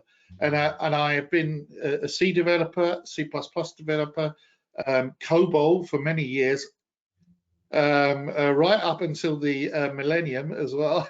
That was an interesting time. And no, we didn't get as rich as people thought we did when the year 2000 bug came along. I'm sure some people got very, very rich. I did. Did not work like that for me, but I was very busy. But you know, I can program in other languages, and I don't actually say that Delphi is always going to be the answer, because it's not. It's not true. Anybody that tells you that is either being very generous to us, or they're probably someone in sales who is not getting better. Dick. But you know, it's not always going to be the solution. But the truth is, and I'll say this quite truthfully, it is the answer to many solutions, the many problems that you have, and it is quicker, it's more reliable, it's more robust, and you know, I sometimes wonder why people do things the hard way, because I think they are, and I think they're crazy when they're doing it that way, when they could. And the four of us are all, you know. Can I make one point? Can I make one more point about, like, as Jim mentioned, React? Just Google how to start a React application. Since 2000, I don't know when they introduced it. Like, there was npm init dash whatever. Then they have ES5, ES6 as the different JavaScript stuff. Now they have modules. So all the code that you find literally is out. Most of the stuff is outdated, or you shouldn't use it anymore. And that same goes for all the courses. And like basically the language develops so quickly, and there's so many changes, because that's one of the criticisms I always heard here with like Delphi. That's true. That's true of Delphi as well. I mean, Delphi is not just sat still from the days of Turbo Pascal. Correct. Because Turbo Pascal was Pascal. Niklaus Wirth did not invent Object Pascal. That's quite important. Actually, he did, because he went on to create Oberon, which was, you know, exactly. the kind of. But the Object Pascal that we see today, I think, owes as much to, say, Apple as anybody else, because they had their own flavors of Object Pascal and things like that. But Niklaus Wirth, you know, rest in peace, you know, unfortunately died, was a genius, and like many geniuses, you know, he occasionally had a few misfires. Some of the languages he came out with not that great, but he got it right with Pascal. It's still very easy to learn, I think, which is why I encourage people to use it, and why you guys encourage it to use it. But if you take, you know, if you go back to looking at the screens of Turbo Pascal, and Dale Barnes, by the way, has dug out a Pascal version of TurboVision, which was the framework for all the GUI and all the rest of it that you see, DOS-based GUI. But Dale has been working hard to try and get hold of a Pascal version, because C++ version is still on the web. You can find it, but the Delphi version was never open source as far as we're aware, and he's tracked down a version, and now we're looking at it actively in-house, just for the sake of being able to say, here's a version of you know, if you want to time travel back to the 1980s, here it is. Turbo Pascal, really, as you can tell from all the comments that we've had, everybody loved it. It was massively popular, and I think actually launched some people's development careers. You know, they decided that by learning that, because they got taught it in school or college or something like that, or just learned it themselves, it spawned a lot of programmers. Even Elon Musk, who is Mr. Skeptical of all types, you know, was very fond and said it was his favorite language back in the day. I'm sure he doesn't do that kind of coding now, but it's interesting stuff. And if I just briefly share my screen for just 2 seconds, because we're probably not going to, I want to keep going too long, but if I just share my screen, let's see if I can get it up and running. Should show any second, because there's some kind of delay. Yep, I see it. Come on, computer. Is it showing? Is it? Yeah, it is. Oh, there you go. It's come up now. So actually, those of you that can't see it on the little cameras are going to wonder what on earth we're talking about. But basically, this is a Rad Studio 12, and this is a kind of copy of Turbo Pascal's user interface. Now, I cheated, and I did actually use a third-party component. I used some TMS components just because it was quick, but it took me 20 minutes to do this screen. Now, it doesn't do a lot. If I hit F9 somewhere, if I hit F9, oh, come on, computer, you can do it. Where did it go? Ah, here it is. But over here is the user interface. Now, the funny thing about this, the menu's not working at the moment, but I'm going to work on this. Well, I spent 20 minutes just getting it to look a little bit like Turbo Pascal. But this is a FireMonkey project. So in theory, there I could put a little, you know, SynEdit type box in there to be able to read in the Pascal, fill in the menus, and we could have a cross-platform Turbo Pascal that would run on the Mac, which would be quite funny. But I just thought that would be a little bit funny to do that. I know that David Millington wanted to see this and said, "Oh, I'm going to wake up at 4 a.m." I hope it was worth it, David, because it wasn't much to look at. But there, you know, TurboVision, when you see that user interface, you realise really how far we've come, because you know, I did the retrospective of what life was like in '95. We were all a lot younger, some of you very, very young, and some of us not quite so young.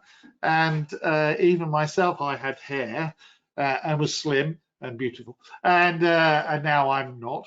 And life was very different. So to get as far as they did, yeah, to get as far as they did with Turbo Pascal, and then to launch Delphi in that era when it was still dial-up modems and things like that, I am absolutely in awe of it. There wasn't, people take it for granted now, but there wasn't anything on the market that was close. Visual Basic was still fledgling and not great, and actually borrowed some ideas from what had happened with Turbo Pascal, and then later Delphi 1.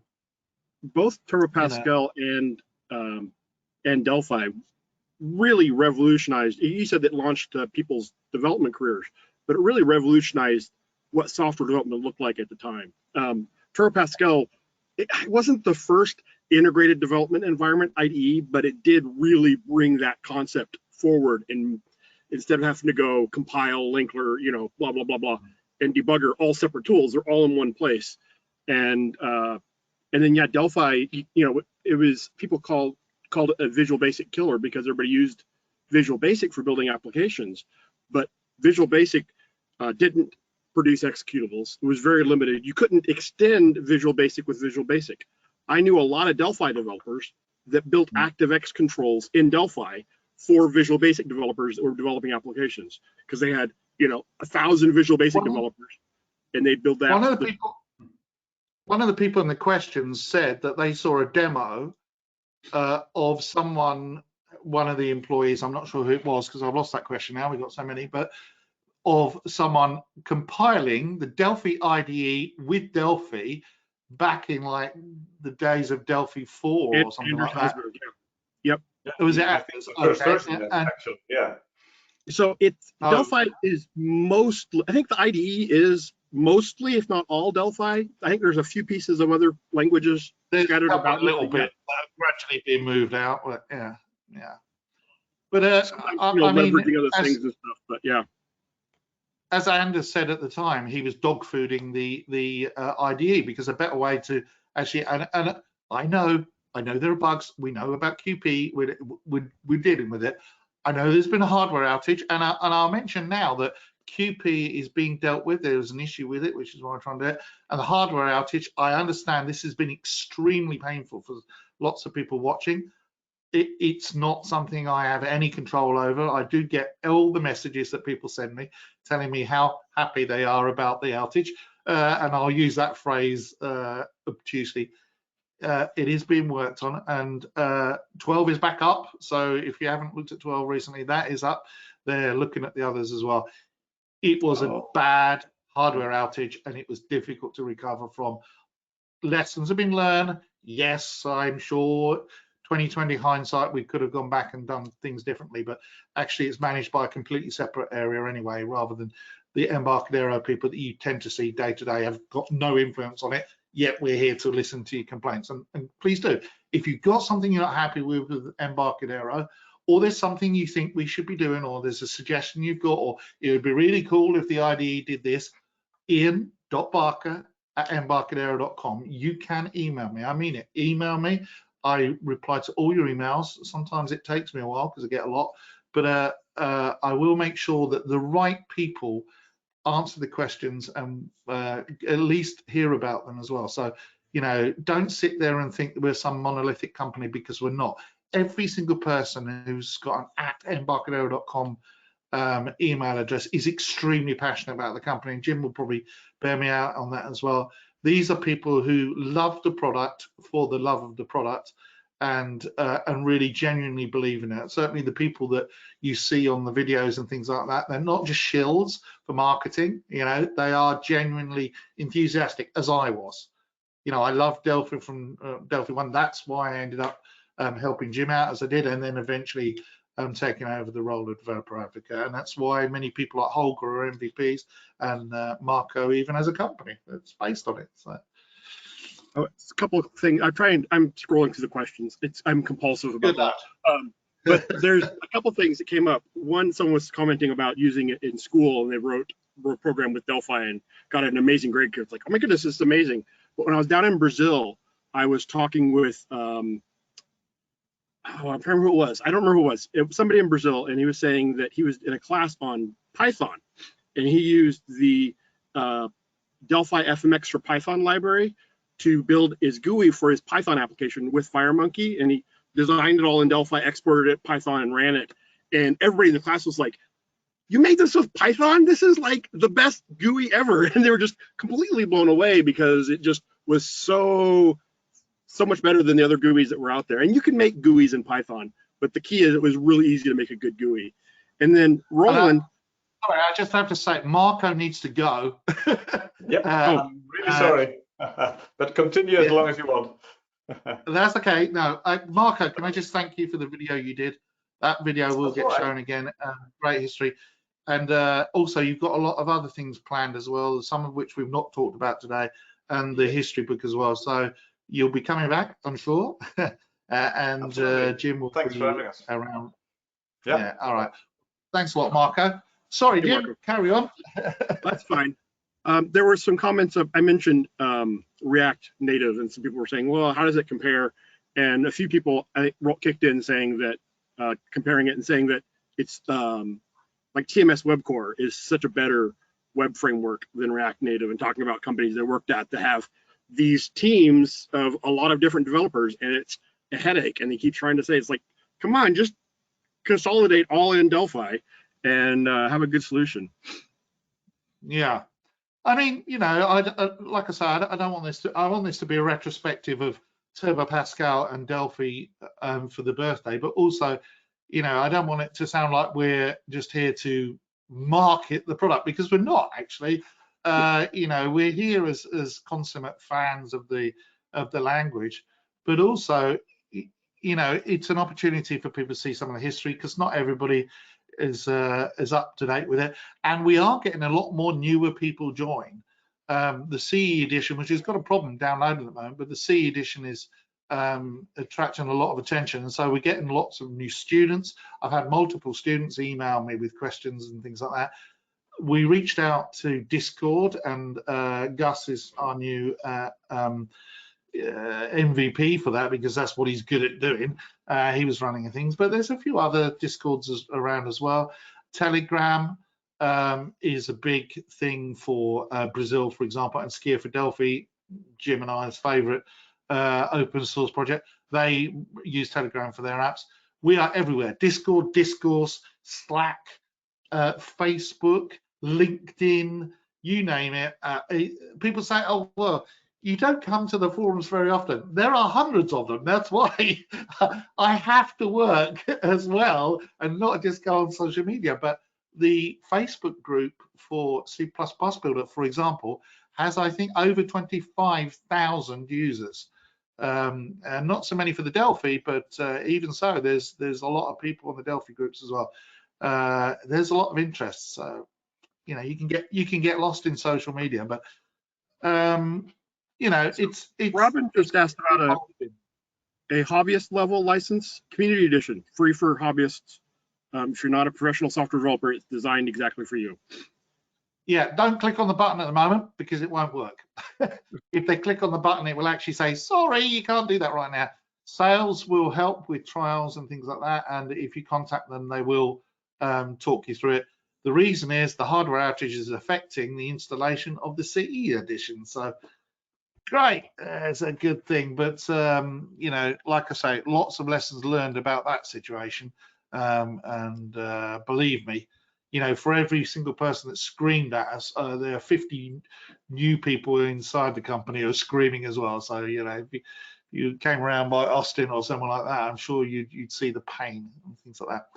Okay, well, we're going to wrap it up soon. Is there anything else you guys want to mention that I may have missed, apart from happy birthday Delphi and happy birthday Turbo Pascal? Actually, I'm going to echo your saying earlier about not being a shill. I'm right there with you. Is like Delphi is great for most things, but I will tell you straight up that like there's a few things I would use other tools for, and I would recommend other tools for. But because at the end of the day, I really feel like I'm a pragmatist, and I don't want to tell somebody use Delphi to make blah if it's the wrong choice, because they're going to use it and say that was frustrating, and I don't want people to be frustrated. So I think that I do.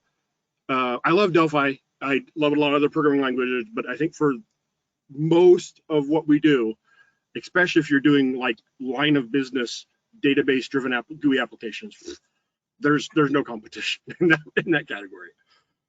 Yeah. It's funny actually. Someone, John Clark says, I ported my Delphi app to TMS Web Core with all my custom drawing components, and it worked the same as Windows. Now the Windows app is a true web app with the same functionality, all written in Delphi with the with some scattered JavaScript. Amazing. And then he's got a URL, swingtechnologies.com. So thanks for that, John. Yeah, I mean, you know, we are looking to push the Delphi language forward as a company. We are looking to push the IDE forward. There is an upcoming point release, as I'm sure everyone's guessed. There's no timescale on it, and I can't really talk about too much about it, but it's the usual thing. We focus on quality. There's been a patch. If you're already using version 12, the Get-It server for 12 is working, and there is a patch that addresses some critical bugs that sneak through. You know, if you're developers, you know you cannot write bug-free software. You can try, you put all the unit tests in that you like, but just when you think you've invented the perfect bug-free software, up will come a doozy that you'll go, oh no, that happened. Plus, Microsoft moves the target with Windows every so often, things go wrong and stuff like that. It's a bit like painting the Force Bridge to those that understand what that term means. But you know, there's lots more that's under consideration. We're still working on the Python things. We are very interested in what could be done with AI. Holger mentioned, you know, Copilot and stuff like that. I think it would be unthinkable for any software development company not to be looking at ways that AI can be leveraged. We already do leverage it in certain ways internally in the company for certain things, and we're looking at how we can do that in a safe way in the IDE, because what we don't want, we have a special case problem here that maybe other people don't have, which is that your source code is important to you. It's your product. It's like the secret recipe for Colonel Sanders' Kentucky Fried Chicken. You know, those special combinations of herbs and spices belong to Kentucky Fried Chicken, and they're not letting anybody know who it is. So there's a rumor that there's like 2 people that know it, one to know it and the other person in case the first one dies. And dominoes, yeah, exactly. KFC all the time. You got to keep it fair, right? You got to put some dominoes in there. Exactly. Yeah, exactly. So, so the point is, your source code is that special blend of herbs and spices, and what we don't want is to put something in the IDE that we make into the IDE and build it in, and then it goes and sends it off to some, you know, cloud-based open AI thing, and your source code appears somewhere else as a hint for someone else's answers, because that has happened with OpenAI, and there is a bit of a backlash to things like OpenAI anyway. Some people are questioning where the data is going to and coming from and how it's being used. That's not my politics. That's not my part of the ship. You know, somebody else's problem. But it is something that we have to think about as a software development company. The coolest thing I've really seen so far for the use case is something that I know Ian has written dozens of it, Jim has written dozens of it. Web services, you always have to do the CRUD. You create something, you update something, and basically what I've seen with junior programmer, that's what it is. It's your junior programmer that helps you out. Correct. You don't trust it. You think it's going to make mistakes. You know. If you implement one thing, you implement the, I don't know, get all, and then you go into the next method and that thing suggests to you, oh, you want to do delete now, you want to do update now, and it not only is so smart to generate the code for the framework that you're using, it also sees that you have a SQL string in there and adapts the SQL string with the parameters inside of your method. So that's the kind of where AI can really, really, really help us. But I am very, very skeptical from these videos that you see, like where it's like, hey, generate a login screen with JWT authentication with the backend using this and that. Yes, I've seen the videos, you know, but from what I've seen so far with Copilot, when I ask it to generate HTML content, it's not as good as if you were to use, for example, Bootstrap Studio yourself and basically click everything together. We do have plugins available on Get It for OpenAI. If people want to put OpenAI Copilot type functionality, and you can install it now. You don't have to wait for us to come up with something. Go ahead, but be careful. And the thing is, can you imagine what it was back like in 1995? Because I remember it very clearly. I was working, as a developer. I remember, it's no secret I'm a very big Star Trek fan, and so's Jim as well. We're both Trekkies, as you do, and so is a few others as right well. Here. Like, yeah, oh yes, in the background. So. I remember watching Star Trek Series 1 as a kid, and I'm thinking, oh, it's amazing they could transport up, and they had replicators in later versions, and the Star Trek communicator. Well, you know what? I mean, Jim's is more cool because his folds open, but the Star Trek communicator now exists. This will talk to anybody in the world, anywhere, and I now have a computer in my hand that it doesn't quite work like a medical tricorder, but I bet that's coming.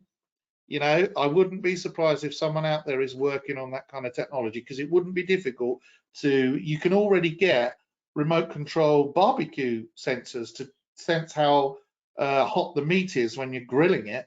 Well, it's only another step to actually point your phone, build that into your phone, point your phone and say, oh, the person in front of you is running a temperature. Or, oh, there's something wrong with the blood chemistry. As you've held the phone, it can sense not only your pulse on your watch, but the fact that your blood sugar levels are wrong or something like that. Right now, it would require, things plugged in. But all of this in 1995, OpenAI, the IDE with IntelliSense / code completion, all the other technologies was impossible. And actually, it was so impossible we didn't even think of it. Now, I know there were people out there thinking of it, but it took a long time for that to happen. Look how far we've come from Turbo Pascal to this day. It's absolutely astounding, really. And Delphi 1 did not have code completion. I saw that. Like, somebody provided that to me in a virtual machine. There is no code completion in Delphi 1. I was doing a presentation using Delphi 3, I think it was, and there was people there that were Delphi 1 developers, and the code completion window popped up. They're like, "Whoa, what in the world?" And I'm like, "What? What?" And they're like, "How did that make that pop up?" And I'm like, "This," and they're like, "Oh my goodness." And LSP is getting more stable as well. There have been a few issues with LSP, but they have been, ironed out. This technology is hard to get right, and people say, "Oh no, it's not." Well, you try it then and see how you get on. Someone, John O'Connor, who's watching, says your phone is a universal translator. That's a very good point, actually, because on my phone, one of the apps that's actually, I can't turn my phone around because there's a message on there, but it's a Microsoft translation app. When I went to Germany, because unlike Holger, I don't speak German, I went to Germany and I needed to talk to someone who only spoke German and I only spoke English or French. And we used the universal translator to understand each other, and it worked very well. We'll put it in front of us. It's a Microsoft app, completely free. He spoke in German. I could read what he was saying. I spoke in English. He could read what I was saying. We totally understood each other. Universal translator. And it's not long before that's going to be a little thing, bone conductor or something in your head. And you'll probably be the first person to try it out, Jim, because I know what you're like with your brain controlled info. I had the video ready for that, but I didn't include it this time. So So I do need to point out, Roland commented about Holger's writing CRUD with the AI, and he said, "Who writes CRUDs and doesn't use Xdata and Aurelius?" Yeah. I will say, again, I'm not a shill, but I am a huge fan of TMS's stuff, and I just got Holger's new book. I'm looking forward to looking through it. But go look at TMS's stuff, especially WebCore, and they just got so many great things out there. Really, really highly recommended. I use certain products for my own development, but it is my job to talk about Tech Partners products and things like that. But if I think something's no good, I just won't talk about it, because I'd rather not mention it than have to pick nice things to say, and I want people to understand me as an authentic person, that what I'm saying is coming from the heart. And I think people believe that. The popularity of the webinars has been because I am like bouncy and, like, hey, let's go and do this now and stuff like that. but also, you know, I genuinely like TMS stuff, and you know, bits that I don't like, but mostly I like all of their stuff. And I'm very much, the web core product is absolutely awesome. I worked on a big project that took a big client server desktop app, turned it into web app. It was great. And there's lots of other things like that out there. Our tech partners are one of the biggest strengths that didn't exist in the days of Turbo Pascal, obviously, because that whole industry wasn't there. And actually with Delphi 1 didn't really exist either, because the only components you could get were the ones that were built in. But as the years went on, then people went, hang on a minute, I can create components. I mean, Ray Konopka was almost at the very beginning, I think. I don't know about you guys, but I learned how to create components because of Ray. You know, there's it works. A funny story to that. As I was still in high school, as I said, and there wasn't internet. There were mailboxes. So in order to basically download Delphi components, I had a friend who had a father that worked in a college. So we took the train with a stack of floppy disks, went to Tori's Delphi pages. Do you still remember that one? Yeah, Tori.net, they revamped it recently. Yeah. Yeah, and then you download it on the Delphi super page. These kind of things. Then you downloaded the zip files with source code, then you had a label, and you had and then you tried it out at home, and that's how I learned basically how to write components, because some of them had source code, and then you could look into that, you know, because at the time, this is the scary part, at the time I didn't have object-oriented programming. I learned structural programming with Turbo Pascal, and then in college, which was 4 years later, that's when I learned, sadly, of course, they wanted to do Java, you know, and then I learned object-oriented programming. You know, so that was kind of, I did it the wrong way around. Yeah, David I, who is watching, hi David, he's saying that he likes TMS Web Core, but he also is a very big fan of UniGUI. And he was talking about demonstration with UniGUI. I've seen UniGUI as well, demonstrations, and they are good.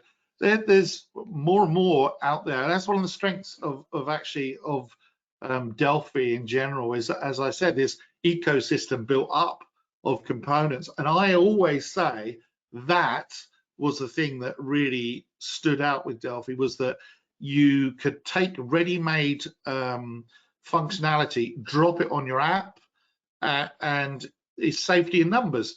If 15,000 people have used those components, they've probably ironed out many of the bugs and ironed out the, you know, substandard functionality, shall we say, or something like that, where it could have been easier to do it this way. The component developers kept up to pace with that, and then you could drop it in your own app, and you know that other people have tested it. Whereas if you write it from scratch, that's clean, you know, virgin, unbroken snow type of code that is nobody else has stamped all over it and found all the bugs. But with component development, then you do tend to actually solve that. And Delphi was way ahead of its time with that. And that's, you know, Ray Konopka, I still say his name. He works for Disney now. He's a cast member, which makes me laugh. It makes me think he's going to be putting on big Mickey ears and going, oh, blah, or something like that. But he works there, and he's still a big fan of Delphi, and great guy. I like Ray. He's one of my quite a bit of Disney. So I think looking at the comments here, the comment about UniGUI and WebCore was by Frank. David said that his favorite Delphi story is he and Charlie Calvert were attended a Microsoft developer conference where they were among the where they were announcing and demonstrating Com Plus, and the audience was going crazy. Charlie and David looked at each other and smiled, knowing that Delphi had made Com programming so simple using interfaces. Yeah, I remember that, long before Microsoft. Oh, I misunderstood. 100+ lines of code to work on Com Microsoft languages. Yep. I remember that. That was like people used Delphi to build the Com objects for other languages because it was just so much better. I'm such a dummy. I read that comment too quickly, and I clicked on, oh, I love it too. Yeah, David, I'm glad, David, I'm glad you're around, David. You know, do you know, I've said this before to his face when I've been in a webinar before him, but you know, David basically invented, almost, I think, and probably in reality, invented developer relations. And all of us that are presenters or DevRel or even MVPs that do videos, we owe an absolute debt of gratitude to David I, because David I set the standard for how to do it. And, you know, I learned so much from him in my early days of how to do it. And even to this day, you know, I look back at old videos and think, God, it was good. You know, he is just the biggest, cuddliest kind of beardy teddy bear. He looks like he should have an axe or something, but then he's wearing a tie-dye t-shirt. You know, he looks like he should cut down trees or something. But no, he's what every person would ever think a programmer should look like. And he actually looks like he should be working on a Linux kernel or some bizarre thing like that. He's a great guy, very well respected. He's retired now and moved, I think, away from California and things like that as well. But when we say retired, we'll do it in those horrible air quotes and say he's retired, but he's not really retired, because he still pops up quite regularly. And look, he's watching this webinar as well. So, but you know, all of us, I think all of us have said multiple times, you know, David is the man, and he really set the standard, which is why I included him in the videos as well. Every time, so often I've been at conferences and talking with somebody, and I'll mention Embarcadero, and they're like, "Oh, wait," or Delphi, and they're like, "Does you work with David I?" Back when I worked with David I, or then after he retired, they were like, "Oh, David I's the best. I love David." It doesn't matter what languages they use or where they're at.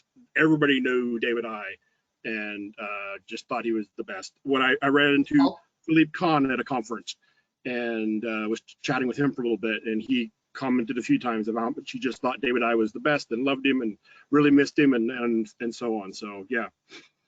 Yeah, well, you know, like I say, he kind of created a template for how the rest of us should carry on. I mean, I walk my own path. I do things my own way, but I think that the fundamentals of how everything's laid out. David and I don't always agree on everything. That's fine. You know, you're going to have two quite strong personalities disagreeing over these things sometimes, but fundamentally we're on the same page about everything. But I tell you what, I absolutely owe everything about presentation skills and things like that, or if I have any at all, it is down to David, and it's good to go. Okay, so we're probably going to wrap it up now. It's been a 2-hour webinar. Can you believe that? I think that let me just see if he's still around. I'm going to scroll to my. Yes, he is. Of course, he's still around. Patrick Prematan, and congratulations to him, because he is our 2023-2024 Spirit of Delphi Award winner. Very well deserved. There are so many people that are great, and you know, I've named a few of them. I'm sorry it's not you this year, you know, whoever you are, but you know that I value all the MVPs, and I value people that aren't MVPs are also big fans as well. There are some people that come repeatedly to the webinars and things like that, and I see their names crop up. They answer questions as well as do other things. We have to pick someone. This year, we're picking Patrick, because Patrick 100% deserves it. And as I said, everybody I mentioned it to went, brilliant idea. He's the guy. So, you know, congratulations to him, Patrick. Any final words from you, Joe? Holger, I've talked you to a standstill. I've worked. It's worked. You know, I could keep talking, but I'm going to stop. You know, but after, I mean, I've provoked it now. The fact that we're still talking about Delphi 29 years in is absolutely amazing, because when I got really started, and this is a good way to end things from my side of things. When I started with Delphi, that might be good advice for many people looking at Delphi today, is when I started with Delphi, really to get to know people in person. It was 2004. I met David I met Nick Hodges and all those people in 2004. There were already people at those conferences who told me not to do Delphi. They were handing out free copies of Visual Studio Code Express. I'm not going to say who it was, because, you know, but in telling me you should waste your time with Delphi anymore. Those people aren't around anymore. And I would like to tell to those people, well, guess what, guys? It's 2024. We're still there with Delphi. It's still great. We're still having fun, and there's still a great community around Delphi. And so far, a lot of companies I know are still making more money with Delphi than with any of those hype languages that were then at the time, because WinForms, that was the big thing at the time, has been deprecated before it even was around. Then WPF, and now we have Maui or whatever. So that is their way with regards to that. UI3, I think, is the new thing, isn't it? Didn't Maui kind of?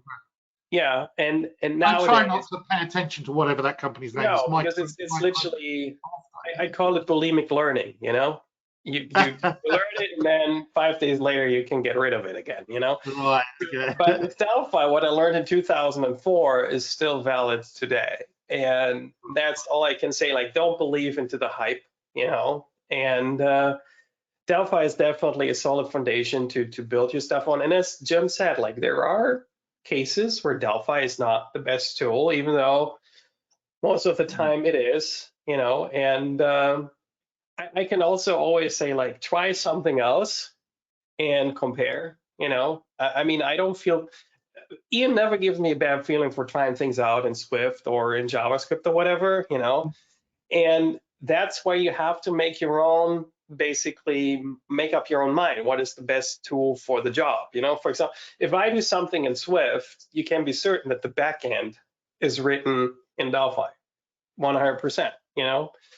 And the reason why I do it in Swift at the time is because there is some tiny little interface that Apple does not open up for anybody else to use. That's the reason why that has to be written in Swift, period. You know, yeah, with that, I think we've praised Delphi enough, and I'm hopefully we'll see each other for the 30-year celebration next year.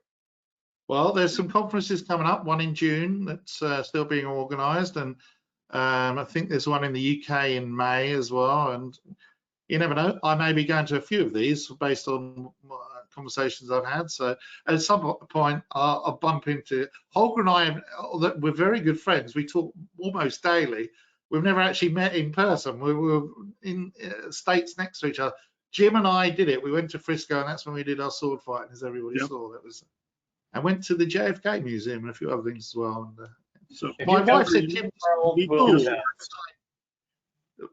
say that again." If you come to Disney World, I didn't catch it. I was Jim. What did you say? Oh, I said Holger needs to get a sword for when you come to see him. Oh, three-way sword fighting. Now you're talking. Yeah, more particular. We could start something really quite special now, couldn't we? The next conference could be a bloodbath at this rate. Everybody turns up with their weapons and their helmets. I'm like, they'll be like sending the SWAT teams around. Go, what's going on? We go, it's okay. We're Delphi programmers. Oh, okay. Okay. Well, on that note, I think that's time to finish. Everybody that stuck with us through the end, and they're quite a lot as well. We've had a couple thousand people register. We know we always get, you know, several thousand people watch the replays and things like that. For those of you that had issues with the video, I hate GoToWebinar. We're back to Restream next time, I promise, and then it will all be tickety-boo, and we won't have to have a sad day about things. But thank you for all of you that stuck it out. Thank you to my guest, Marco G, who's had to disappear off. Holger, Dr. Holger Flick, he's there as well. And go to Holger's website. He's got some great books and all sorts of exciting things going on. And a webinar, a video series on YouTube as well, and lots of stuff. But Jim is Jim, and Jim is now at GDK. And, you know, we will bump into each other again, I'm sure, the next time.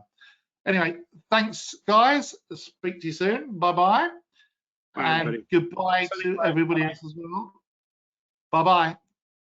Take care.